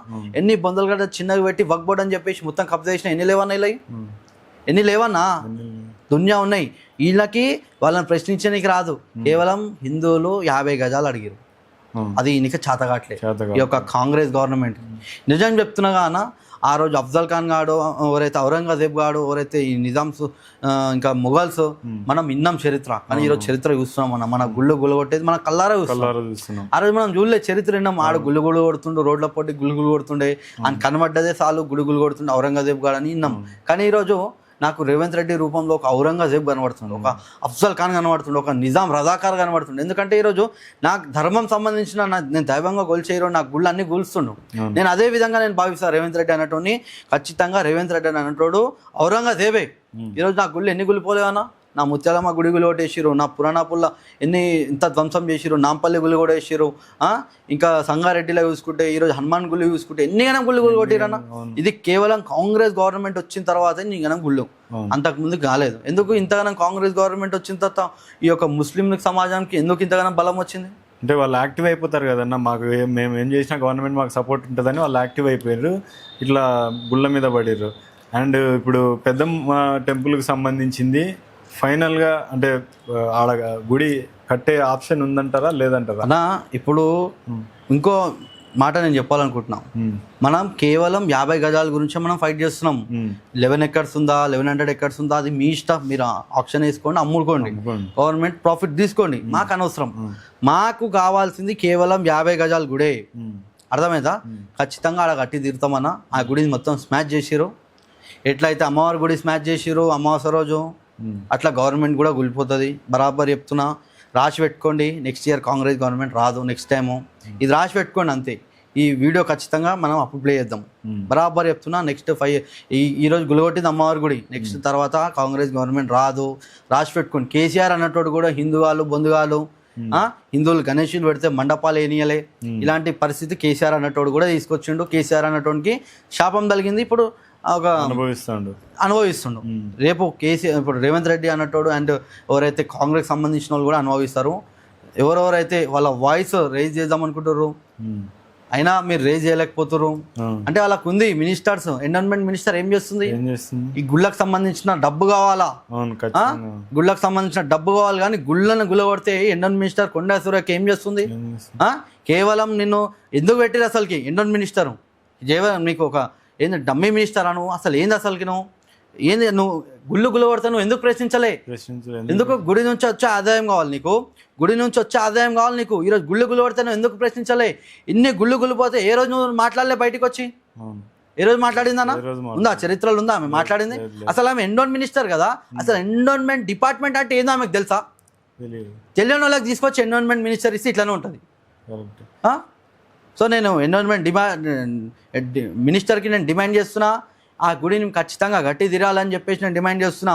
లేకపోతే ఎవరెవరైతే గుడి విషయంలో ఎవరైతే ఇన్వాల్వ్మెంట్ ఉన్నారో మినిస్ట్రీ అధికారులు కానీ ఖచ్చితంగా నేను చెప్పినట్టు అమ్మవారు శాపం మాత్రం ఖచ్చితంగా బరాబర్ తగులుతుంది అన్న. అమావాస్య రోజు నిండు అమావాస్య రోజు అమ్మవారిని వెలుగొట్టేసారు. ఖచ్చితంగా తగులుతుంది. అంటే చూడాలన్న నాకు కూడా చాలా అంటే మేము కూడా మన రిఫ్లెక్షన్ తరపున అమోఘన్న కూడా వచ్చినారు అక్కడికి.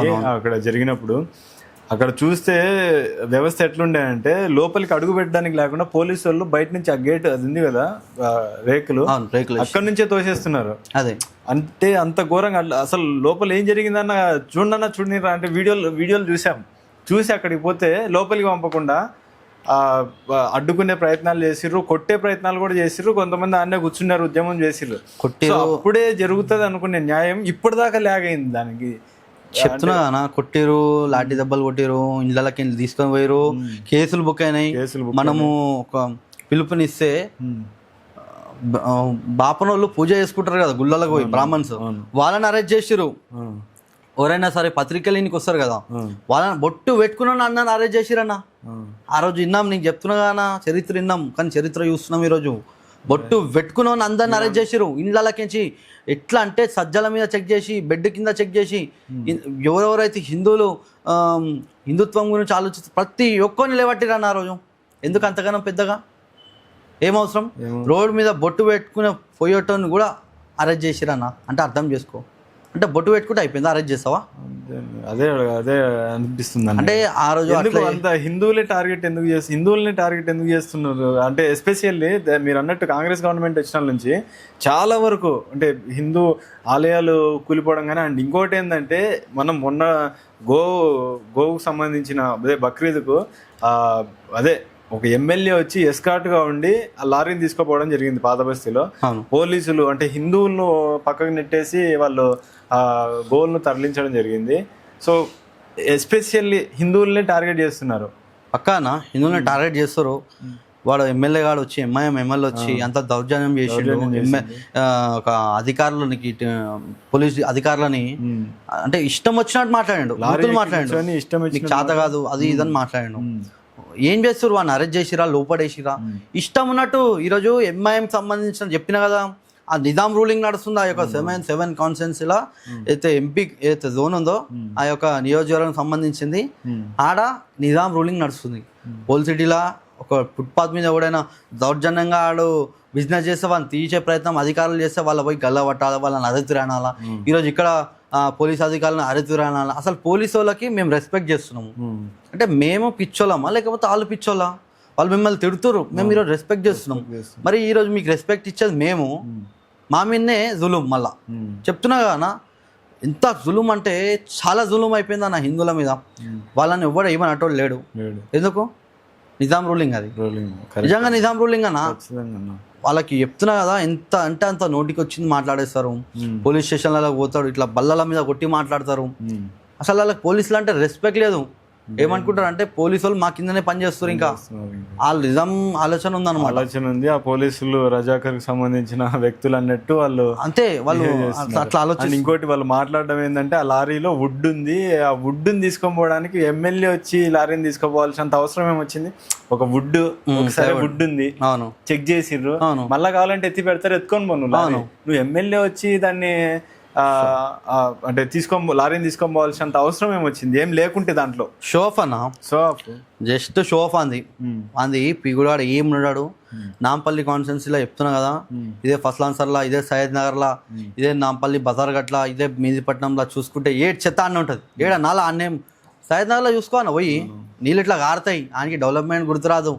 ఎన్నో సంవత్సరాల నుంచి వస్తున్నా ఇక్కడ, ఏది మన మేదిపట్నం రైతు బజార్ దగ్గర అయితే పైన వచ్చి ఏదైతే కడుతుండే ఇప్పుడు స్టీల్ ది బ్రిడ్జ్, వాకింగ్ సంబంధించింది ఫుట్ ఓవర్ బ్రిడ్జ్, ఇప్పటివరకు కాలే. ఈ చేతగా చేపించుకోనికి, అర్థమైందా? ఈ చేత కాదు, ఎంతసేపు ఎక్కడైనా రోడ్ వేయాలి, దాని మీద కమిషన్ తినాలి. ఈయన ఆలోచన ఒకటే, ఇంటికి డెవలప్మెంట్ చేయడానికి రాదు. ఏమనంటే నువ్వు ఉరుకులాడతారు. ఉరుకులాడితే కాదురా రే, డెవలప్మెంట్ చేయి, దాంట్లో చూపెట్టి దమ్ము వచ్చేసి ఇసుకు అని చెప్పేసి మాట్లాడితే ఓడు ఉక్కున్నట్టు లేడు. సో ఇట్లాంటి వాళ్ళ పైన ఈ పృథ్వీరాజ్ అనే వాళ్ళు మాట్లాడలేడు. ఎందుకు చెప్పు? ఇంక చేత కాదు మాట్లాడడానికి. ఎంతసేపు ఒకటే ఆలోచన, ధర్మం గురించి ఎవరు మాట్లాడతారో, పవన్ కళ్యాణ్ లాంటి వాళ్ళని, బండి సంజయ్ లాంటి వాళ్ళని, వీళ్ళని టార్గెట్ చేయాలి. వీళ్ళు అయ్యా కూడా చెప్తున్నా, ఇప్పుడు పృథ్వీరాజ్ అంటే చరిత్రనే తీయాల్సి వస్తుంది. ఓకే నాకు, ఎందుకంటే పృథ్వీరాజ్ అనేతో దుర్మార్గుడు ఆడు, ఒక పెద్ద వేస్ట్ లఫంగా లుచ్చాగాడు ఆడు. లుచ్చాగాడంటే లుచ్చాగాడని తిడతానేనని. ఎందుకు? ఆడు ఇష్టం ఉన్నట్టు మాట్లాడుతుండే, ఎవరిని పడతాన్ని. మరి ఆయనకి ఎవడు మాట్లాడటోళ్ళేడా? నేనున్నా. సో అలాగే ఈ పృథ్వీరాజ్తో పాటు ఆ రోజు ఒక ఎమ్మెల్యే కూడా అదే తెలంగాణ నుంచి తరిమేస్తాం నిన్ను అని మాట్లాడిండు. ఆడు చెప్తున్నా కదా ఇందాక మీరు మొత్తం కన్వర్షన్ గురించి, వాడు క్రిస్టియన్లా కన్వర్ట్ అయ్యాడు. ఎస్సీ కోటా మీద ఎమ్మెల్యే గెలిచిండు. ఎస్సీ రిజర్వ్ సీట్ అది, అర్థమైందా? ఎస్సీ కోటా మీద వచ్చిన దానికి ఆడు ఫస్ట్ ఆఫ్ ఆల్ రాజ్యాంగానికి మోసం చేస్తున్నాడు. ఎస్సీ కోటా మీద ఎవరు నిలబడాలి? ఎస్సీ హిందూ నిలబడాలి ఎమ్మెల్యే. ఆడ క్రిస్టియన్లో పోయిండు. ఆడు క్రిస్టియన్ గా కన్వర్ట్ అయితే బీసీ. వాడు ప్రజల్ని మోసం చేసిండు. ప్రజల్ని మోసం చేసిండు, రాజ్యాంగాన్ని మోసం చేసిండు, అంబేద్కర్ సాప్ని మోసం చేసినాడు, అందరినీ మోసం. వాడు ఇష్టం అన్నట్టు ఆంధ్ర నిలగొడతా, ఈ నిలగొడతా, అంతకుముందు సంజయ్ ఇట్లా. మేము కూడా ఇట్లనే మాట్లాడతాం, అర్థమైందా అన్న? మాకు రెస్పెక్ట్ చేస్తే మేము కూడా రెస్పెక్ట్ చేస్తాం. మాకు కూడా నోరు ఉంది, మేము కూడా ఇష్టం అన్నట్టు మాట్లాడతాం. ఓడంటే ఆడు వచ్చేసి మాట్లాడతా అంటే ఆంధ్రలో ఏమో చేసి రారా భయ్, ఎవరు రాజ్యాంగం బద్దంగా ఎవడు ఎక్కడైనా బతకొచ్చు. తెలంగాణలో ఎస్పెషల్లీ బీజేపీ పరంగా వస్తే ఎక్కువ టార్గెట్ చేసేది బండి సంజయ్ అన్నను అండ్ మన రాజాసింగ్ గారిని ఖచ్చితంగా టార్గెట్ చేస్తారు. వాళ్ళిద్దరే మెయిన్. అంటే మెయిన్ అంటే అందరూ మెయినే బేసిక్గా, వాళ్ళిద్దరు సపరేట్ అని కాదు, కానీ కొద్దిగా గట్టిగా మాట్లాడతారు హిందుత్వ పైన. ఇప్పుడు రాజాసింగ్ గారు అయితే అంటే ఓపెన్గా ఇప్పుడు ఓవైసీలో బొచ్చులో పాదబస్తీలో ఏదైతే ఉందో ఒక సామ్రాజ్యాన్ని క్రియేట్ చేసి నిలబెట్టిండు అట్లే రాజాసింగ్ గారు అయితే. ఆయన మీద నెగిటివ్ మాట్లాడుతూ ఉంటారు, ఈయన మీద నెగిటివ్ మాట్లాడుతూ ఉంటారు. ఈ నెగిటివ్స్ ఎఫర్ట్స్ అందరికి మీరు ఇచ్చే ఏం లేదన్నా కౌంటర్. ఇప్పుడు సంజయ్ అన్న అయినా కానీ రాజాసింగ్ అన్న అయినా కూడా వీళ్ళు హిందుత్వం గురించి మాట్లాడతారు, వీళ్ళనే టార్గెట్ చేయాలా. ఇప్పుడు ఎవరైతే నీకు చెప్తున్నా అన్న, ఎవరైనా సరే హిందుత్వం గురించి మాట్లాడితే ఈరోజు యువకులు మోటివేట్ అవ్వడానికి రెడీగా ఉన్నారు. వాళ్ళు మన హిందుత్వం సైడ్, సనాతన ధర్మం సైడ్ రెడీగా ఉన్నారు అనమాట. ఎందుకంటే అప్పుడు వేరే అన్న చెప్పేటోళ్ళు లేక వినలే, ఇప్పుడు చెప్పేటోళ్ళు ఉన్నారు. వీళ్ళకి ఇదే బాధ అనమాట, హిందుత్వం గురించి మాట్లాడితే వీళ్ళ వెనకాల అట్రాక్ట్ అవుతారు అని వీళ్ళ మీద కుట్రలు. ఇప్పుడు బండి సంజయ్ అన్న కానీ రాజాసింగ్ అన్న కానీ హిందుత్వం గురించి మాట్లాడితే ఇక్కడ బీజేపీ వచ్చే ఛాన్సెస్ ఉన్నాయి, హిందువులు అందరూ ఒకటవుతారు, యూనిట్ అవుతారు అని భయం వీళ్ళకి. ఇప్పుడు వీళ్ళు చెప్పే మాట ఎవడు విన్నాడు అని భయం అని. అందుకనే మొన్న కేటీఆర్ అనేటోడు బండి సంజయ్ అన్న మీద పెద్ద కుట్ర చేసిండు. అందరికీ తెలుసు అది ఒకవేళ పోక్సో కేసు అయితే అది చట్టపరంగా ఏం కావాలో అది అవుతుంది. చట్టం ఉంది, గవర్నమెంట్ ఉంది, శిక్షిస్తుంది. మధ్యలో కేటీఆర్ అనేటోడు ఎవడు పోస్టర్ లేనికే వీళ్ళేమైనా అదా. ఈయన ఇంకా ఆర్ఎస్ ప్రవీణ్ కుమార్ అనేటోడు కూడా మాట్లాడతాడు, ఆయన కూడా క్రిస్టియనే, అర్థమైందా? క్రిస్టియన్ సంబంధించిన వ్యక్తి ఈరోజు హిందూ అని చెప్పుకొని మాట్లాడతాడు, అందరినీ మోసం చేస్తాడు. మళ్ళీ ఏమైనా అంటే అంబేద్కర్ గారి పేరు పెట్టుకొని మాట్లాడతారు. ఈరోజు పోక్సో కేసు నీ పక్కన కూర్చొని మాట్లాడుకున్న హెచ్వైసి సల్మాన్ ఖాన్ ఎవడైతుండో రీసెంట్గా కలిసినాడు, వాడి మీద పోక్సో కేసు లేదా? మరి నీకు సిగ్గు లేదా? ఆర్ఎస్ ప్రవీణ్ కుమార్ గారు నేను అడుగుతున్నా, నేను వాడిని ఎట్లా కూర్చొని మాట్లాడతారు మీరు? పోక్సో కేసు ఆ సల్మాన్ ఖాన్ మీద ఉంది, HYC సల్మాన్ ఖాన్ మీద. ఓకే, మరి నువ్వు ఎట్లా హౌస్ పెట్టుకొని మాట్లాడతావు? సో ఇది నేను వినలేదన్నా, నిజంగా ఇది రైస్ చేయాల్సిన క్వశ్చన్. అరే నిజంగా మీకు ఫొటోస్ పంపిస్తాను నేను, దాని గురించి నేను తీసిన కూడా వీడియో తీసిన, నేను ఫోటో కూడా నేను డౌన్లోడ్ చేసి పెట్టుకున్నాను అనమాట. ఓకే, టైం వచ్చినప్పుడు మాట్లాడదాను, మీకు పంపిస్తా. ఖచ్చితంగా పంపించండి. వీని పార్టీలో పోక్సో రీసెంట్ గా ఖమ్మంలో అయిందా అన్న 12 years పాప మీద? వాడు ఏ పార్టీకి సంబంధించినోడు అన్న? BRS పార్టీకి సంబంధించినోడు. మరి RS ప్రవీణ్ కుమార్ అన్నటోడు స్వేరో బ్యాచ్ సంబంధించినోడు ఎందుకు మాట్లాడలే? మరి KTR అన్నటోడు ఎందుకు మాట్లాడలే? ఎందుకు మరి రాజీనామా చేయట్లే? వాళ్ళకి పార్టీకి సంబంధించి ఇదేనా మీకు క్రమశిక్షణ నేర్పించింది? ఇదేనా వాళ్ళకి మీరు అంటే చిన్న పిల్లలకి ఇట్లాంటి అగత్యాలు అత్యాచారాలు చేయమని నేర్పించిర్రా? KTR నేను అడుగుతున్నా, RS ప్రవీణ్ కుమార్ పెద్ద మాటలు మాట్లాడతావు కదా, ఈరోజు మీకు పార్టీకి సంబంధించిన ఎవడైతే మహమ్మద్ గౌజ్ అన్నటోడు ఉండో వానికి మీరు ఇదే నేర్పిస్తురా? ఎందుకు మీరు పోక్సో కేసులు మీ BRS పార్టీలను ఎక్కువ ఉన్నాయి? ఆడ సల్మాన్ ఖాన్ HYC సల్మాన్ ఖాన్ మీద ఉంది. ఇప్పుడు వీళ్ళ ఒకటే వర్గానికి సంబంధించిన వాళ్ళు మళ్ళీ చూసుకుంటే మీరు అందరు ఒకటే వర్గానికి, అంటే వాళ్ళని మీరు ప్రోత్సహిస్తురా ఈరోజు? అంటే పైన పెట్టలేదు అన్న ఇప్పుడు పోక్సో కేసు. ఇప్పుడు ఎవరైతే మొన్న చిన్నపిల్ల మీద అఘాయిత్యం చేసిండో అది కూడా 3 రోజుల తర్వాత బయటకు వచ్చింది. ఏ నాయకుడు మాట్లాడలేదు దాని గురించి. కొంతమంది రైట్ వింగర్స్ మాట్లాడితే అప్పుడు అక్కడ ఉండే జనాలు, ఎవరైతే ఖమ్మంలో ఉండే జనాలు రోడ్డుపైకి వచ్చినారో ఇప్పుడు మొదలవుతుంది. కానీ వాడిపైన పోక్సో కేసు పెట్టింది, కానీ వాడు అఘాయిత్యం చేసింది కాక 3వ floor నుంచి తోసిపడేది ఆ పాపను, చిన్న పిల్లను, వెన్నముక్క ఇరిగి ఇట్లా జరిగింది. సో ఈ వీనిపైన కేసులు మాట్లాడే దమ్ము లేదు వీళ్ళకి లేదన్నా. ఫస్ట్ ఆఫ్ ఆల్ ఈ కేసుని రైజ్ చేసింది మన బజరంగ్ దళ్ కార్యకర్తలు. ఆడ తేజాజీ అని చెప్పేసి అక్కడ సంబంధించిన విభాగ్ సంబంధించిన కన్వీనర్, బజరంగ్ దళ్ కన్వీనర్. అప్పటి వరకు పోలీసులు పెద్ద యాక్షన్ తీసుకోలేరు. మనోళ్ళు రోడ్లు ఎక్కి ధర్నాలు చేస్తే అక్కడ ఉన్న వాళ్ళు అందరినీ కలుపుకొని చేస్తే అప్పుడు కేసు FIR ఫైల్ అయింది. ఇది 3 రోజుల తర్వాత వెలుగులోకి ఎట్లా వచ్చిందంటే అన్న, ఇప్పుడు ఆవిడైతే మొహమ్మద్ గౌస్ పాషా అన్నట్టు ఎంత పెద్ద యాక్టింగ్ చేసిందంటే వాడు కవరింగ్ చేసుకోనీకి రివర్స్ వాళ్ళ ఫ్యామిలీకి పేరెంట్స్కి 10,000 ఇచ్చి వాళ్ళ పేరెంట్స్ చేత వీడు దేవుడు అనిపించుకున్నాడు అనమాట. అంటే 10,000 ఇస్తే ఆ సమయంలో హాస్పిటల్ ఖర్చు అవి వస్తే సరే దేవుళ్ళకి 10,000 ఇచ్చిన అనుకుంటారు కదా, వాడు 10,000 ఇచ్చి హైలైట్ ఏంటంటే వీడియో పోలీస్ స్టేషన్కి వెళ్ళి కంప్లైంట్ చేసిండు అనమాట. పైనుంచి పడ్డది అది అని చెప్పేసి, హాస్పిటల్కి మీరు హైదరాబాద్ తీసుకెళ్ళండి మంచి చికిత్స జరుగుతుంది అది అని చెప్పేసి పెద్ద కవరింగ్ చేసిండు అనమాట. కానీ వాళ్ళ మీనమామ ఎవరైతే ఉన్నారో పసిగట్టి అన్న నార్మల్గా కాళ్ళు చేతులు ఇరుగుతాయి, ఇవన్నీ ఇరుగుతాయి, కానీ బ్లీడింగ్ మాత్రం కింది నుంచి వస్తుంది. అది పసిగట్టి అసలు ఏమైంది గట్టిగా అడిగితే ఆ అమ్మాయి అప్పుడు భయంతో చెప్పలేదు. అంతగానో వాడు ఏం చేసిండంటే కొట్టిండు, చేసిండు, చేతి ఇరిగి అరిస్తే చేతి ఇరిచేసిండంట మొత్తం. అంత గలీజ్గా అంత అగత్యం చేసిండంట ఆ అమ్మాయి మీద. పాపం ఎంత అగత్యం అంటే అన్న చాలా బాధ అనిపిస్తుంది అన్న. మేము వాళ్ళ పేరెంట్స్తో కలిసినాము, వాళ్ళ పేరెంట్స్ అయితే బాధతో మాట్లాడుతారు. ఎట్లా అంటే అన్న ఇప్పుడు కన్న బిడ్డకి అట్లా జరిగితే అంత గలీజ్గా అంత చిన్న వయసులో ఇంకా ఇలాంటి ఏం కాలేదు, మొత్తం బ్లీడింగ్ అవన్నీ చూస్తే అలా మైండ్ సెట్ ఎట్లుంటుంది అన్న. ఆ పిల్ల కూడా చాలా భయపడిపోయి ఏడుపు చేస్తుంది. అరే అన్న మేము ముంగలుంటే మా కళ్ళకే నీళ్ళు వచ్చినాయి అన్న. అలా మాట్లాడుతుంటే ఆ పిల్ల ఇట్లా గట్టిగా అడిగితే ఏమైంది నిజంగా చెప్పు, ఏంది ఎందుకు ఇక్కడ నుంచి అని అంటే అప్పుడు ఇట్లా సాయి అంకుల్ ఇట్లా నన్ను చేసిండు. ఆ వీడియోలో చూస్తున్నారు కదా మీరు, ఇంతగానం ఎట్లా మాట్లాడుతుంది పాపం. ఆ వీడియో మీరు ప్లే చేయండి అన్న, పబ్లిక్కి చూపెట్టండి. ఇట్లా మాట్లాడింది ఆ అమ్మాయి వాయిస్ మీరు బ్లర్ చేసి ఆ వాయిస్ అనేది బయటికి వినిపించండి. ఎంత గలీజ్గా అబ్బా ఆడు చేసిండో దాని గురించి ఈరోజు నా కొడుకు మాట్లాడలేడన్నా. ఎందుకంటే ఒక వర్గానికి సంబంధించిన అని చెప్పేసి దీన్ని పెద్ద హైలైట్ చేయట్లేదు. అదే బండి సంజయ్ కొడుకు గురించి అయితే ప్రెస్ మీట్ల మీద ప్రెస్ మీట్లు, ఇదే RS ప్రవీణ్ కుమార్ అనేటోడు, ఇదే పృథ్వీరాజ్ యాదవ్ అండ్ టీం అనేటోళ్ళు చిల్లరగాళ్ళు ఎంత పెద్ద హైలైట్ చేసిరన్నా. ఎందుకంటే అక్కడ నుంచి డబ్బు వచ్చింది, రాజకీయం కుట్ర చేసింది. ఇక్కడ ఈ అమ్మాయిలు గరీబులు చాకలి బిడ్డ అన్న, చాకలి బిడ్డ పాపం బీసీ బిడ్డ. ఈరోజు బీసీ సంఘాలు కూడా బయటికి రావాలా, కులాలకు అతీతంగా ప్రతి ఒక్క బీసీ సంఘాలు అంటే చెప్పుకోవడానికి కూడా బాధగా అనిపిస్తుంది. నేను ఒక పోస్టర్ చూసా, రజక నాయకులారా బయటికి రండి అని పెట్టారు. అంటే ఎవరు స్పందించకపోతే అట్లన్న కులం పేరు చెప్పుకోనన్నా బయటికి రండి నాయనా అని ఒక పోస్టర్ పెట్టిండ్రు. అది నాకు చూడ్డానికే ఎంత బాధ కల్పించింది అంటే బయటికి రాకుండా ఎంత తొక్కినారా స్వామి ఈ వ్యవస్థను, ఎంత మెయింటైన్ చేసినా వినాలనిపించింది. చాలానా ఒక 2-3 days పాప చెప్పకుండా ఇది ఇట్లనే మరుగున పడిపోయేది. అరే ఆ పాప చెప్పకుంటే అసలుకి ఎంక్వైరీ లేదు, ఏం లేదన్నా, అసలు పెద్ద ఇన్వెస్టిగేట్ లేదు. పాప చెప్తే అది కూడా అలా మేనమామ పసిగట్టిండు అనమాట. అసలు ఏంది బ్లీడింగ్ ఇక్కడ నుంచి రావడం ఏంది అని అన్న చెప్తున్నా అన్న. 3 days తర్వాత కూడా బ్లీడింగ్ వచ్చిందంటే అర్థం చేసుకున్నానా.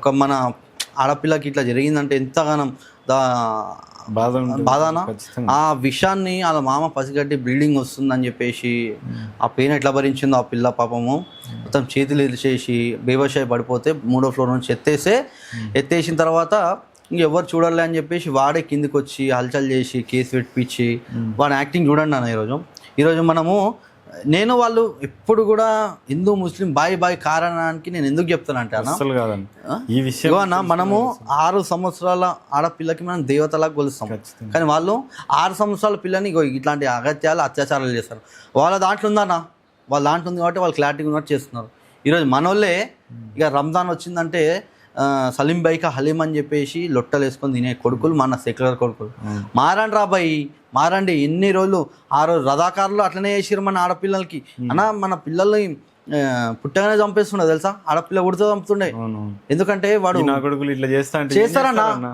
అరే అన్న చిన్న ఉన్నప్పుడే రేపులు చేసిరన్న నిజాం రథాకార్ వాళ్ళు అందుకనే మీరు చూడండి చరిత్ర చూడండి ఈ చరిత్ర అంటే వీళ్ళది సేమ్ ఆ రథాకర్ వారసుల లాగానే వీళ్ళు బిహేవ్ చేస్తారన్న హిందువులు మారాలా సెక్యులరిజం నుంచి బయటికి రాండి ఎన్నిసార్లు చెప్పాలి భయ్ ఒకసారి అంటే సరే అని మేము తప్పును ఎన్నిసార్లు జరుగుతున్నాయి మీకు అర్థం కావట్లేదా కళ్ళు ఎదురుగా జరుగుతున్నాయి కదా కళ్ళు ఎదురుగా జరుగుతున్నాయి మన గుళ్ళ మీద మన ఆవులను కోస్తురు మన ఆడపిల్లల్ని లవ్ జా ట్రాప్ చేస్తారు మన ఆడపిల్లల్ని ఇట్లాంటి అత్యాచారాలు చేస్తారు ఎన్నిగనం చెప్పాలి చెప్పండి పహల్గామ్లో అటాక్లు అయినాయి బంగ్లాదేశ్లో అటాక్లు అయినాయి ఇక్కడ ఎన్ని అటాక్లు ఇంకా ప్రపంచంలో చూస్తే కామన్గా ఎవడైనా ఇతరుల మీద అటాకులు చేస్తున్నట్టే ఒకటే సామాజిక వర్గానికి సంబంధించినోడు కేవలం ఇస్లామిక్ సంబంధించిన వాళ్ళే అటాకులు చేస్తారు ప్రపంచవ్యాప్తంగా చూస్తే ఇవన్నీ అర్థం చేసుకోరు అంటే ఒక్కడు అర్థం చేసుకోడు నీకు మతోన్మాదం నువ్వు మతోన్మాదం ఆలోచిస్తావంటే అదే మంచి గురించి మాట్లాడితే మతోన్మాదం ముద్రేసి తోసేస్తారు అదే ఎవడన్నా ఇట్లాంటి అఘాయిత్యాలు చేస్తే మాత్రం వానికి సపోర్ట్ గా నిలబడతారు చెప్తున్నా గురించి మాట్లాడిన కూడా మాట్లాడచ్చు ఎట్లా ఈ రాజకీయ నాయకులు అట్లా మన